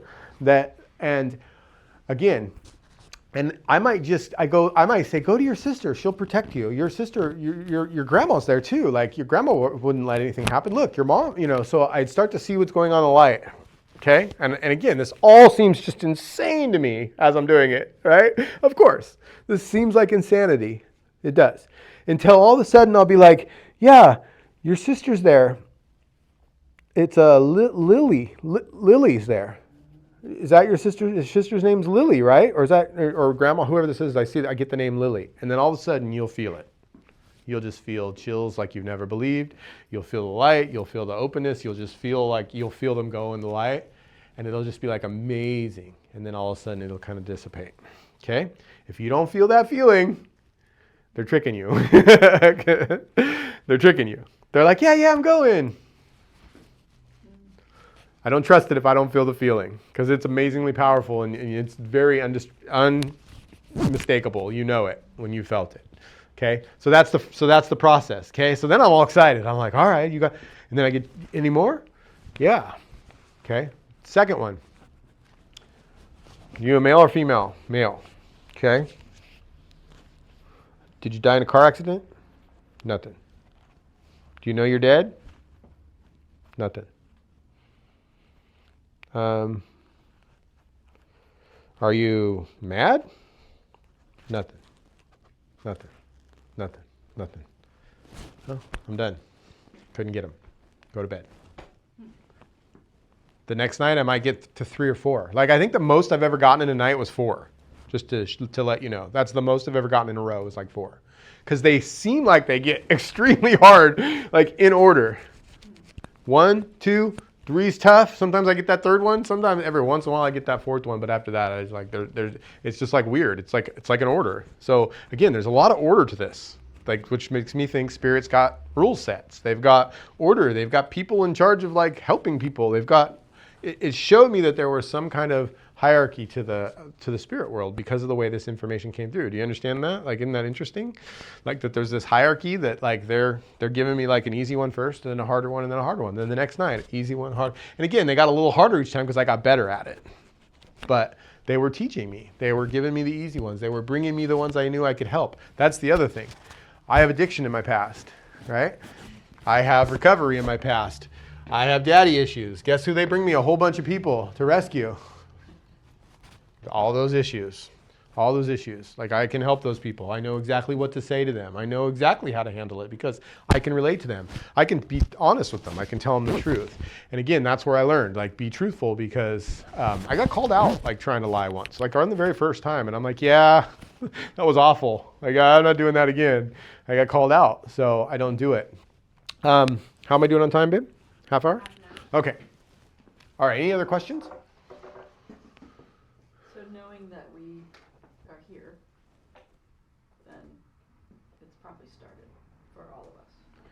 Yeah, I mean, if you're If spiritual at all, I'm getting all that stuff like on a nightly basis. I wake up exhausted and I Yeah. get the palpitations and I don't know why half the time. So Yeah. this must be something. Yeah, so you got to learn that protection thing. You got to make sure that protection's up all the time. You got to make sure you're like, again, there's 2 ways to handle this. Straightforward, deal with it, or completely block it out and be oblivious to it. Those are your options. There's no in between, right? And right now you're floating in between and that's the problem. You're aware of it, but you don't have the ability to completely block it yet. Tools, yeah. Do you understand? So you're like in that in-between, which is dangerous. Like, again, before you may have been oblivious to it, so it can't really affect you. Again, the skeptic who doesn't believe at all can't be affected. They can't get in because it's all belief. You have to, I don't know how that works, but it does. So yeah, it's definitely, that's why I think this is a super important skill set, or at least to know, so that you can be aware of what's going on. When I tell you guys like this is important for this kind of work, this is why, because you just for the sheer fact that they will fuck up your ability to get messages, and then your ego tells you you're not good enough. Like, just for that part alone, this is super important.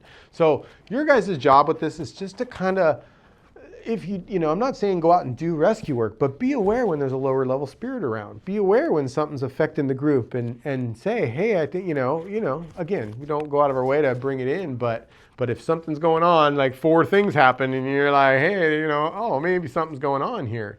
All right. Question? Questions? Any more questions? Okay.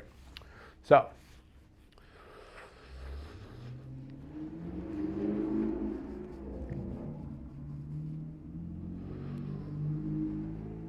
there's one more thing about going into the light. So I have had, again, I wanted to tell you guys this. I have had spirits try to trick me, and they will. They'll be like, yeah, I'll go. And then you start to feel a little bit, and then they either chicken out at the last moment, or they just don't go. And you start to feel it, and then you don't feel it. Now, I've walked away from that not sure. And again, maybe my job is done at that point. I don't know for sure that they went in the light. I couldn't 100% say that they went in the light. And it's happened to me at like haunted locations before. I've been asked to come in and help clear out really haunted locations before. I've done it. Places that have been on shows. I've done it a couple times. And one of those locations, I felt a lot of spirits go in the light, but the main one, I thought he was going in the light, and the last minute I didn't feel it. So in my mind, I'm not 100% sure. I don't think they went. I mean, you know, if I didn't feel it, I don't believe it. Like, that's my personal thing. Like, if you teach me something and I feel it when you teach me, then I believe it. But if I don't feel it, then I'm like, not 100%. That's how that is. So again, trust your senses with this. You'll know when they go in the light. You'll know. You'll feel it. Now, if they don't go, will they return to you to try again? Or do they just find somebody else? Sometimes, but again, that's up to your guides, right? And it really depends on the situation. If this is a location situation, let's say it's your home, then yeah, you're going to be dealing with it again.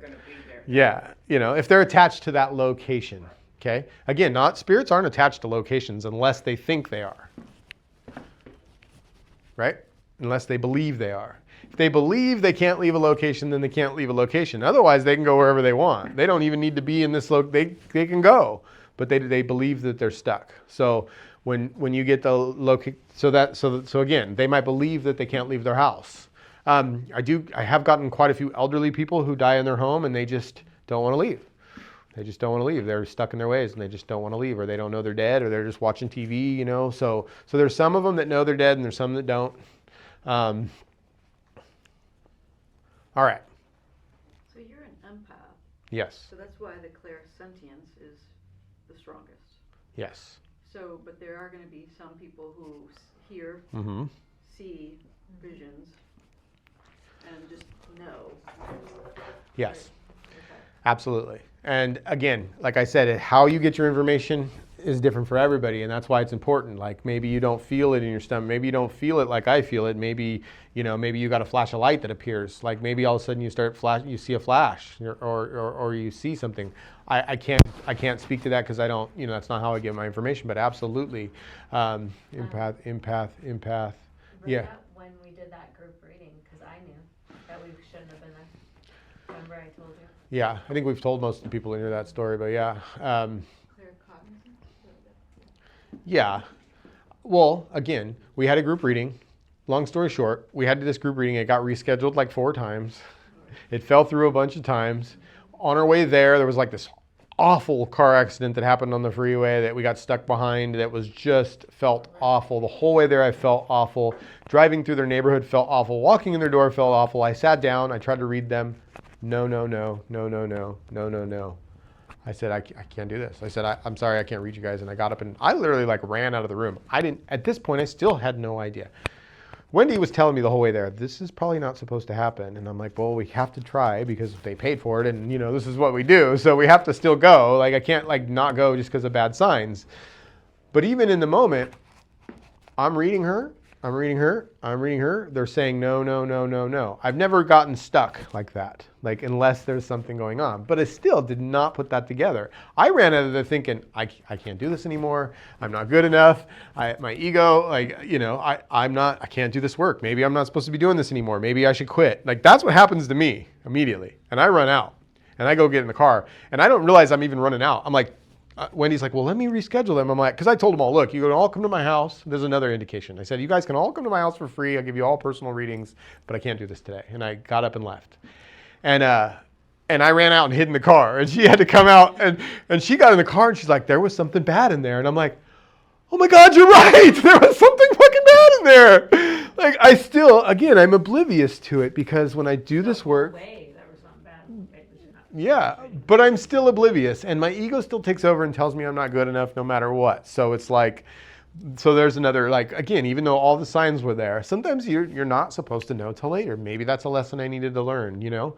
But I definitely was not going back there. I definitely never went back there. I just canceled I just never did their stuff because, I don't know, there was something bad there, right? So that's a way to kind of know lower level stuff. Now, was that my guides asking me to do rescue work? No. I wasn't there to do rescue work. You know what I mean? So I just stayed away from it. I just let it go. Like we're not always supposed to do it. This spirit right here, I'm not supposed to rescue. My guide didn't get this person in front of me with their guides because they have guides too, right? Like their guides are also trying to get them help. They're trying to talk them into going. Their guides are like, come on, come on, come on, you can come. It's nice in the light. You know, oh, they're giving us the same messages they give us, right? And they're trying to get them to come to the light. And they're like, no, no, no, no, right? And so then our guides are trying to tell us to help these people. They're trying to get us to help them. So, but again, I'm not supposed to rescue this person because that's not my bag of tea. That's not the person I connect with. That's not who I'm supposed to rescue. They want me to help this guy. So if I'm over here trying to rescue this guy, it's out of my element, right? He's not an alcoholic who has daddy issues. The best way I can say it, right? Like, he's not that guy. You know what I mean? For instance, we have dealt with this before. There are women who've been abused by men who don't want to be rescued, are afraid of men. And I can't rescue those people. They're afraid of me. We've dealt with it. Wendy's had this situation. I've had spirits come for readings who won't come through, but they'll come to her because they're afraid of men. That's understandable, right? So again, I'm not set out to rescue everybody. Only the ones my guides tell me I need to rescue. Am I supposed to rescue? But does this help me know what a lower level spirit is and kind of take the fear out of what they are and kind of give me some tools in case I do need to defend from it or get away or, yeah, that's what this is about. It's not about doing the rescue work necessarily. It's about having the ability to do it if you need to and knowing how to not if you don't want to. Do you understand? That's what this class is about. This class is about just the knowledge of knowing what this is so that you're not afraid of it. Because remember in the beginning I said, if you don't believe you're protected, you're not. And one of the reasons we don't believe is because we've got all this misbelief about what these spirits are and where they are and what's going on. And so we have all this like woo scary ideas and then that gets in our head and then we're like, ooh, that can happen to me. And then guess what? It opens up again, we're in this connection, right? If we believe it, we're making it happen. That same thing that applies here about whatever you believe manifests is somehow connected to where we are. I wish I could grasp that and understand it, but you know, you've all heard it. You manifest what you believe, all that stuff. Spirit has told me that the reason it's like that is because that's how it is on earth, not in here. So that whole manifest what you believe when you go in the afterlife is actually here too. I don't understand it. I wish I did. I wish I could totally believe that and just be like, make shit happen. But that's not the case. But Spirit has told me that. But I don't know how it works. But that's why. That's when I asked them that. They said, well, that's because it's earthbound. They call them earthbound. They still call these people earthbound spirits because this is more attached to earth than it is to here. That's part of the earthbound dimension. It's not part of spirit. That's what they told me. So I don't know. Again, I'm not a guru on it, but that's what they told me. All right. Who wants to try to do pendulum work?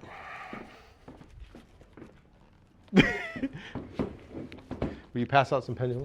What need a chart. You're not gonna do it? Do you have extras? Yeah. I want the rose quartz.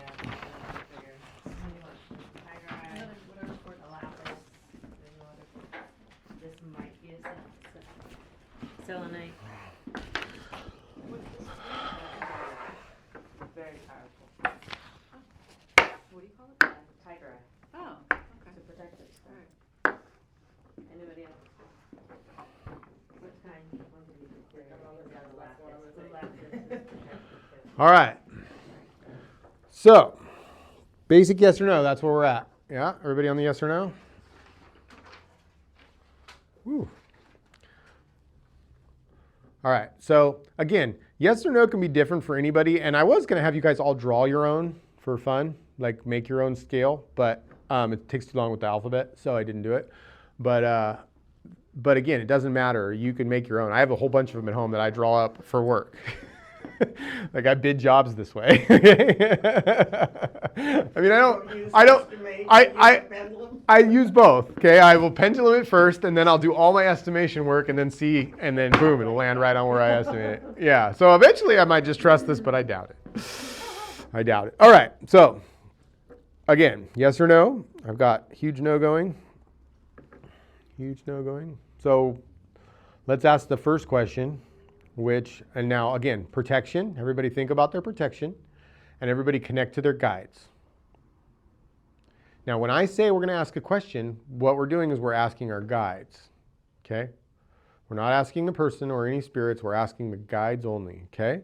So we're going to ask our guides now, is there anyone here who would like to communicate?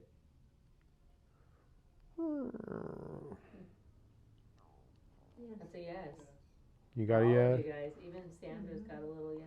Ooh, chills. So now I just got chills. So chills is confirmation, okay? Now, chills to me is my guide. My guide gives me chills, okay? That's how I know for sure that it's real. Ooh, he's strong. Okay, so now I'm going back to no. Look at, so see, what I've noticed with rescue work too with Pendulum is it'll go back to, it does this. And it does this because I do letters, but I'll explain it to you in a minute. All right, so first question. Do we have someone here who needs to be rescued?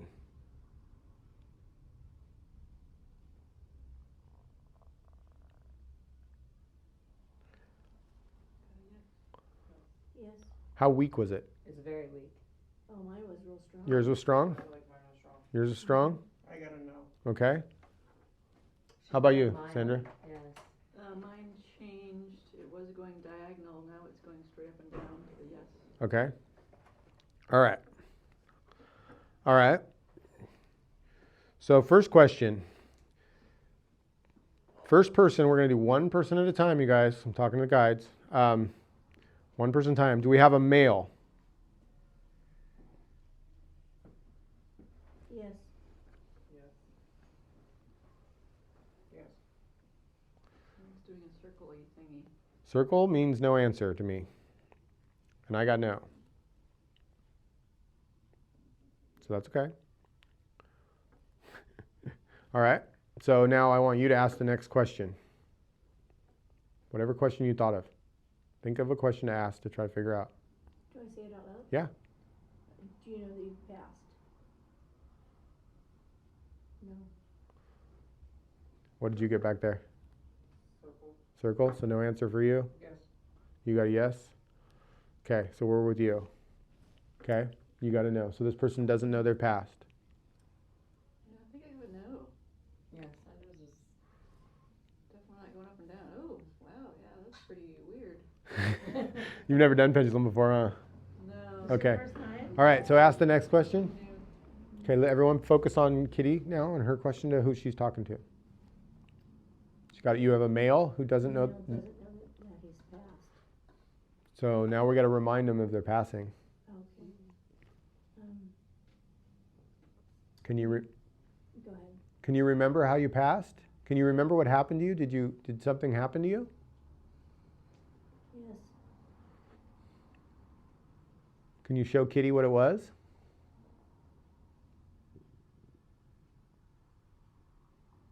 Still yes.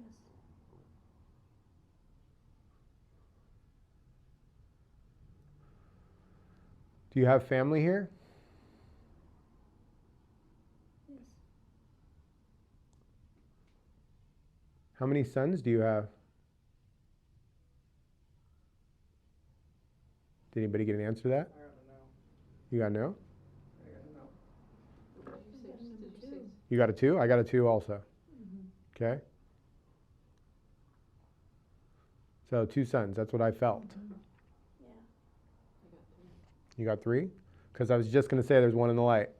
Oh. One of your sons has passed. Yep. Correct? I just got chills all over. Mm-hmm. Okay. So, tell him to feel his son. Can you feel your son in the light? Do you see him? Oh, yes. I feel it. You feeling it? Feel it. What is your son's name?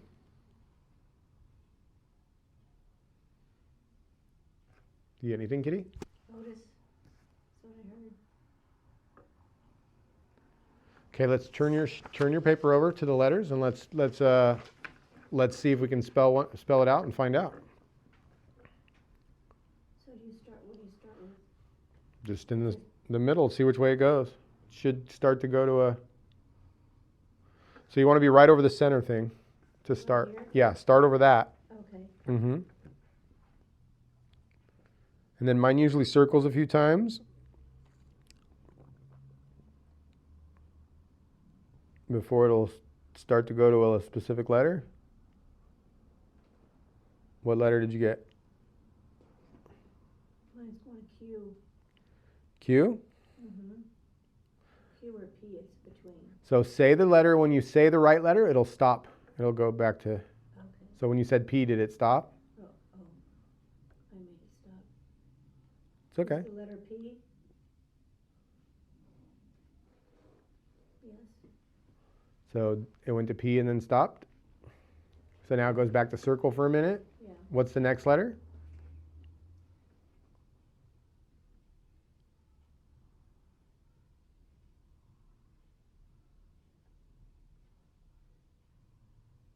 T? Looks like it's going to T. Did it stop when you said T or does it keep going? It's going. So it's not a T.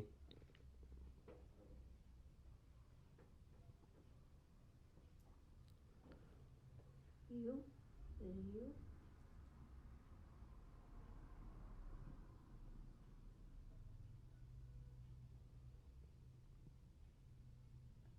It's slowing down. Yeah, it just went dead. Oh. I just felt. What letters did you get so far? P and a U. Well, so Paul came to mind. Me too. Okay. Yeah, I got Paul too. Yeah. Because I think somebody said an L, I'm like, it's gotta be Paul, right? So she said PU, I got Paul. I got Paul also. I got PA. So I got Paul, but I don't know. Yeah. So I got Paul. So again, Paul popped in my head. So again, first letter, P, I got Paul. You got Paul. You got Paul. So see how the name popped in? Pretty simple. So again, and I got chills all over now saying, as soon as you said Paul, I got chills, which is my real indication, okay? Sometimes this is like, again, we're dealing with lower level spirits. Sometimes it's us, sometimes it's hard, but you know. Okay, so is your son's name Paul? Do you see Paul in the light? I'm gonna go back to yes or no. Yeah, I'm getting a strong yes. Can you give Paul a big hug? Can you go see Paul?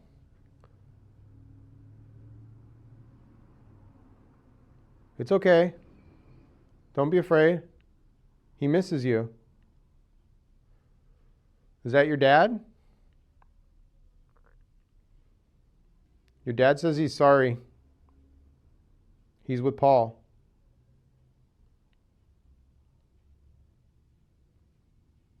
He didn't like that. Either I said something wrong or it's offensive to him.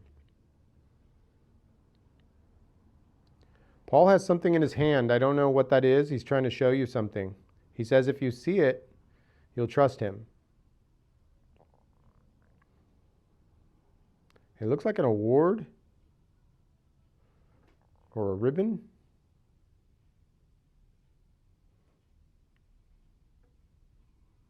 Do you see it?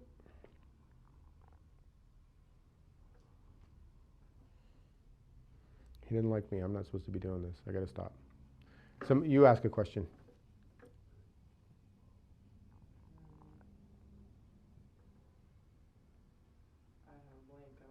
Okay, Sandra? What are you getting over there? I got a music box. Okay. I got chills when you said it. Did you just feel that? Anybody else feel a yes? I did. Okay. All right, so he's showing you the music box. I have nothing in my pendulum is. Yeah, no, you're right. So the music box is attached to a female, though. Who's the female? You get anything with it? I'm getting head pain. Head pain? Did he not know he was dead in the beginning, right? No, he didn't.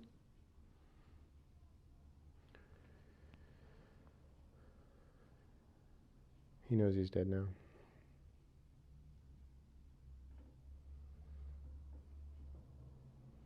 He knows he's dead, and now he's going to the light. Anybody else feeling this? He's going. He's going right now. He's going. Okay, I feel it all over now. He's like just about gone. Okay, so somehow it was the head pain. Yeah, as soon as you said he's going into the light, it started to go away. Mm-hmm. It's gone now. Okay. Stop. Yep. Yeah. So again, I felt it pretty strong. I knew he was going. It was like I'm like, why is he going now? But it's because you said head pain. Because I said he knows he's dead now, and you said head pain. He remembered how he passed, and when he remembered how he passed, it was enough for him to go. So again, that was not an atypical. It's hard to do rescue with like this many people trying to interject. So it's not like as where I would easily get the messages. And again, I'm trying to do it psychically now, which I'm not showing you the way I want you guys to. So that's why I had to back out. But yeah, that's how that works. So again, simple, but sometimes it's like you're not sure. But those are some of the methods. All right, let's do another one. Your phone is completely black. Okay, that's fine. I don't know if it died or what. I gave up on it anyway. Ran out of battery. Probably. All right, so let's clear.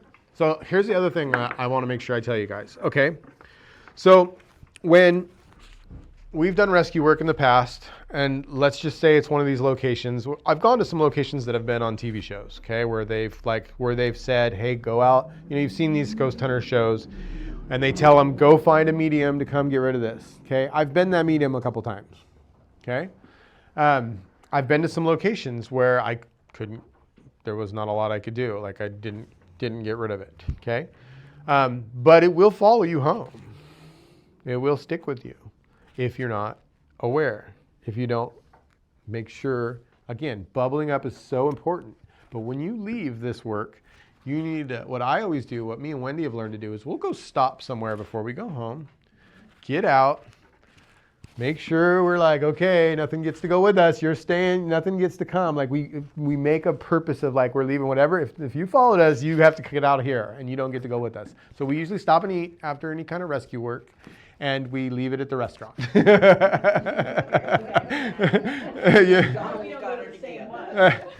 I mean, you don't understand. It's metaphorical, but you understand. Like you've got to like, because here's what happened.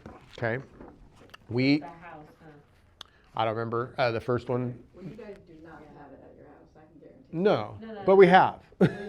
We have. I mean, it can follow you. So again, one of these spirits that people would call demonic. Right? They did, trust me, call them that. And we did this, we went to this place and we were with Veretta. We took Veretta with us because I knew it was out of my element immediately. It was But on that Amy show with the guy. yeah. Long story short, we left there and, we went home and a couple days later, Veretta reached out to us and said, hey, I was just checking on you guys. I forgot to tell you, like, whatever you do, don't make any decisions and, make sure you guys are trusting your decisions and and or something like that. Or how you doing it? And we're like, we look at each other and we were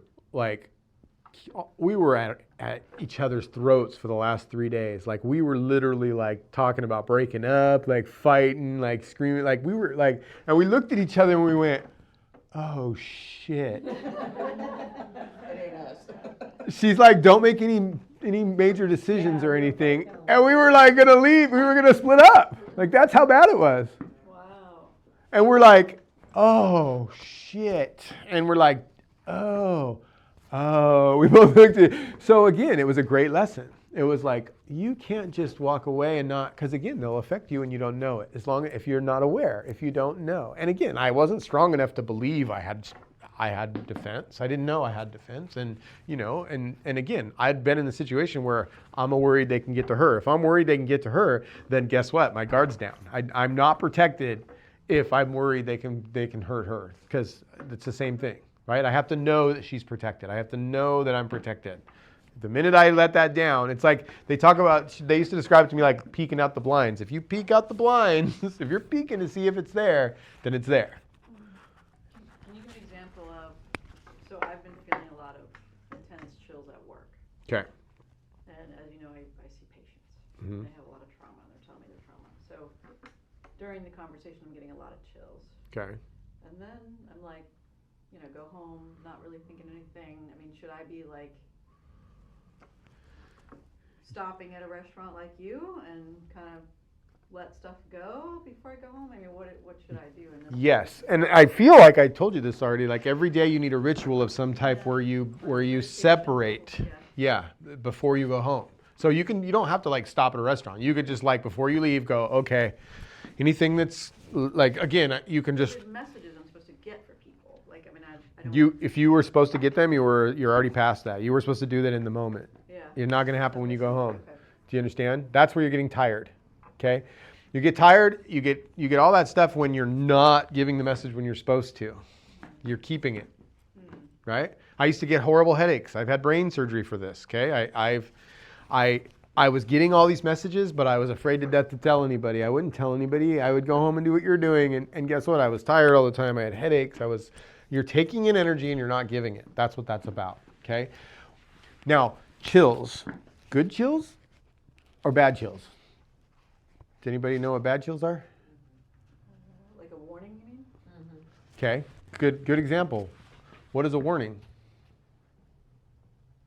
I just feel like an ominous feeling. Right. Do bad things warn you something bad's going to happen? Yep.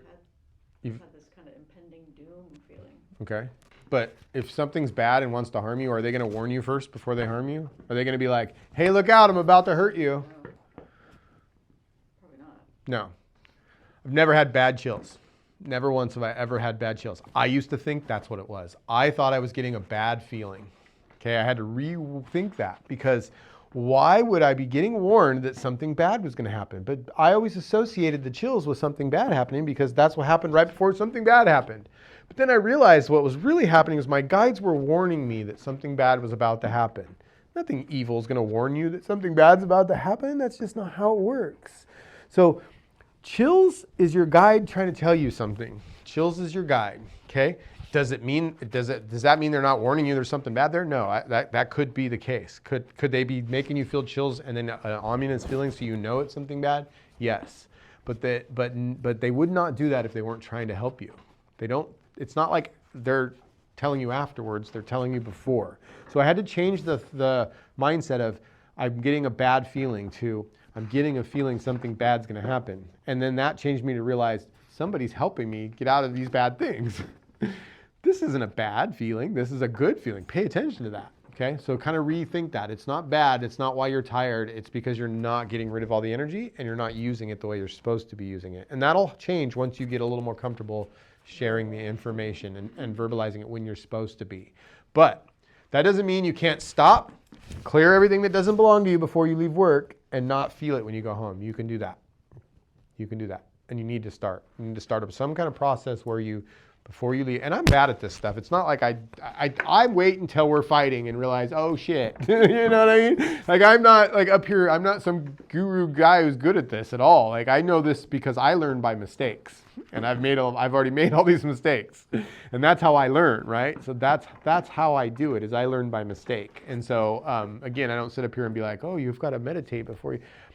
We force ourselves to do it because we've learned the hard way not to take it home. And we've done it a few times. There's been a few times we've been like, take it home with you. So again, out of my league. Shouldn't have done it probably, but someone reached out to me for help. My guide, I feel like my guide put me in that situation. So I reached out to somebody who was better at it than me, and I brought them with me, right? Like that's how I handled that situation to help. All right, how much time we got? We're out of time. Okay, let's do one more. Let's do one more. All right. I don't feel like I should even have this. Here. Barbara. Here. What is your name? Emily. I always forget names, so. All right. He just wants to make sure he gets pencil back. He doesn't care That's his favorite baby. Just don't drop it. No, I'm just kidding. All right.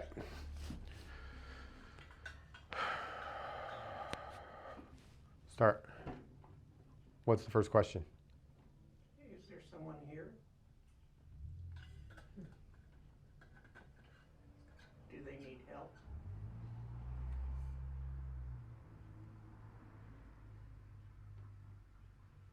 Do you know you're dead? So she's getting yeses on all that. All the above. Okay. Helps to say the answer out loud too, just to confirm it. So when you get a yes, say yes, and then you'll feel it. Okay. Can we help you? That's a good question. Like, do they want help? That gives you a good direction on how to go. Do you want help? They're strong, whoever it is. Yeah. I can feel them. They're still saying, yeah, they want help. Sometimes you'll get maybe too. I got either a yes or a maybe. Mm-hmm. I'm getting strong yeses. Yeah. Brandy's getting a little teeny tiny maybe over there. She's getting maybe. She's getting yes. She got yes, but then she got maybe. Like it went to maybe. Like yeah, a little. It's Yeah. tentative now. Yeah, it's tentative now. Okay. What question do you think you should ask now? Can somebody else help you?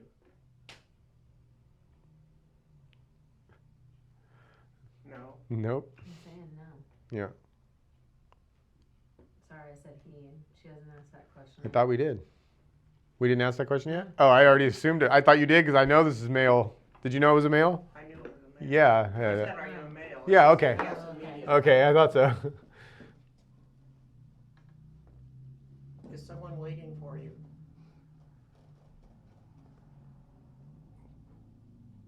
Wow. See how cold that went? So that was no. That's not a yes or no. That was cold. So what does that mean? That means he's not going.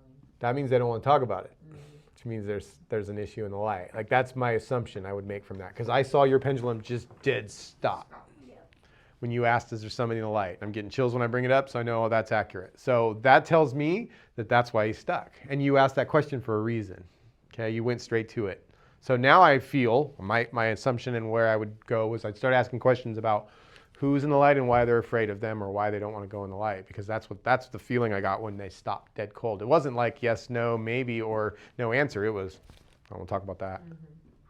Right? Do you guys all feel that? Like, does that make sense? Yeah. So now what? Are you afraid of somebody on the other side?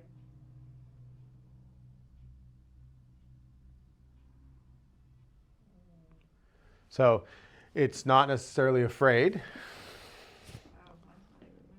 It's not necessarily afraid. You got some movement, but see, there's a lot of in-between answers. You know, yes and no's can be like again, you mix the feelings you get with it with a yes or no, and you can get a lot of answers, right? So maybe not afraid. Let's ask that question in another way.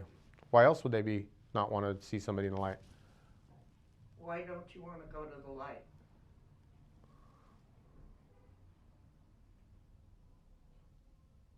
That's not a yes or no. Do you want to go to the light? Do you want to go to the light?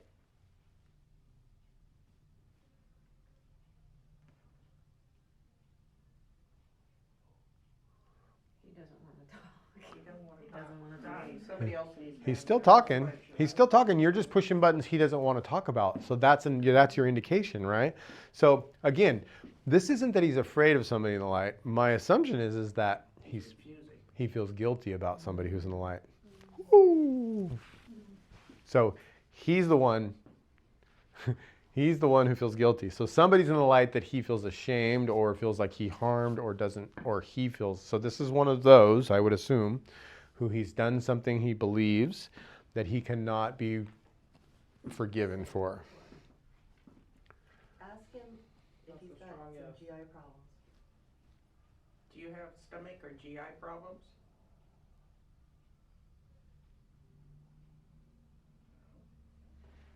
I got a yes. No. Do you feel guilty?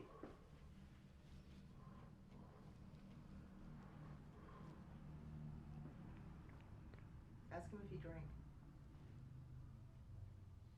If he died? If he drank. Oh, did you drink?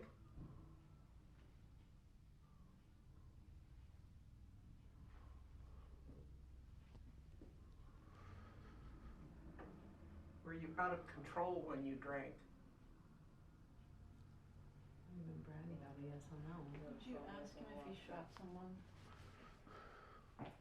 Did you shoot someone?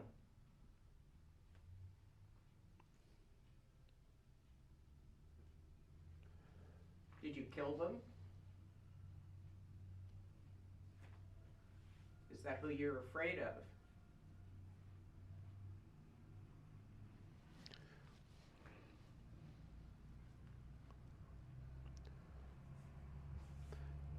You can go to the light. It's all forgiven.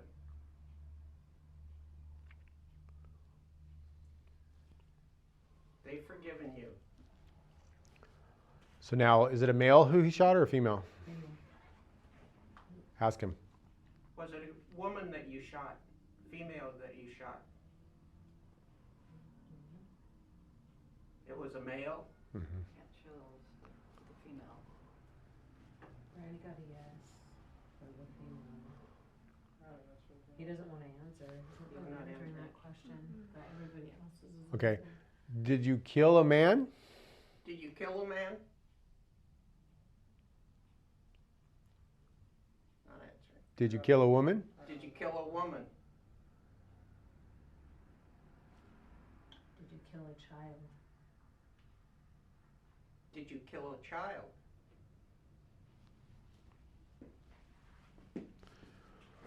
All right, so let's do this. Turn your attention to the light, everybody. So turn his attention to light. Look to the light. You can go there. Who's there? Who's in the light? Now, everybody here, I want you to look in the light in your mind and tell me if you feel a man or a woman. A little girl. Female. Okay? So you got a female and a little girl. You feel a child. Okay, I got chills with all that. He's feeling it. So your child's in the light. Your child in the light. Do you see her? She forgives you.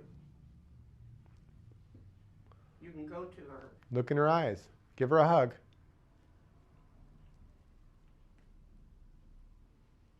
I see a pink dress. She's wearing a pink dress. Yep.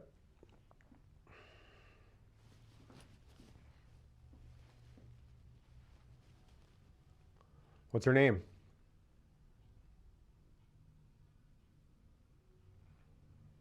I got a name earlier. Mary. Jill. I got Molly.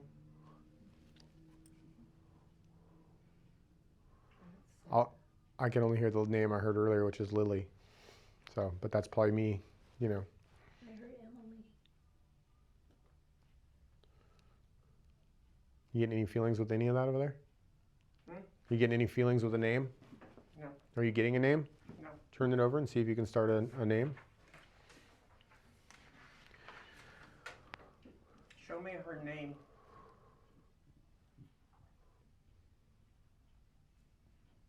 It might not be his daughter either. Mine's gonna I have don't J. think he knew her name. Yeah, I don't think it's a daughter. I don't think it's a daughter. I think it's just a girl. And it might be all of Didn't know those. her name. Okay. So we go around to this now and we show him that there's forgiveness in the light. So that's where we go with this. So, and then how do we prove there's forgiveness in the light? Then we find some of these people to accept him in, who are in the light. So that's what we do. So again, I'm talking to him. You guys, we're all talking to him right now. He can hear all of us, right? So that's the easy thing. Like you don't think, she doesn't have to be the one that talks. Doesn't mean he's going to listen to me. He's connected to her, so he's kind of believing her. It's kind of like That whole thing where they believe the person that they bring. So that's why your guides bring you to them, because they'll believe you or whatever. But what I do at this point is tell them, look, everybody's forgiven. It doesn't matter what you did here. It doesn't matter. This is all just lessons that you learn. When you get to the other side, everything you hear is forgiven. It doesn't matter. None of this stuff matters. You did nothing wrong. That you followed the path you were supposed to when you came here. That's the truth. That is the truth. You are forgiven. And I can prove it to you. I don't know how I'm going to prove it. I just heard to say that. I can prove it to you. What? I feel like she needs to ask something. Okay, Or go. it's- Are you getting something? I'm starting to feel a connection coming over here with you. No? Ask a question.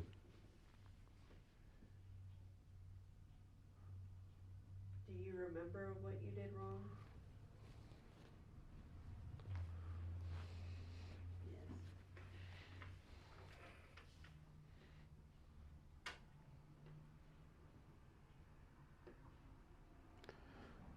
Well, that's okay. She forgives you. And you can go see her.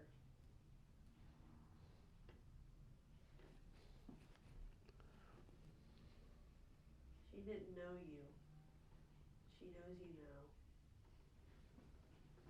She's been watching. She understands. It was part of your soul contract.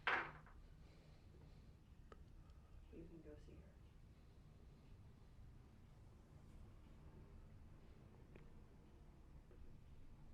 Let's see.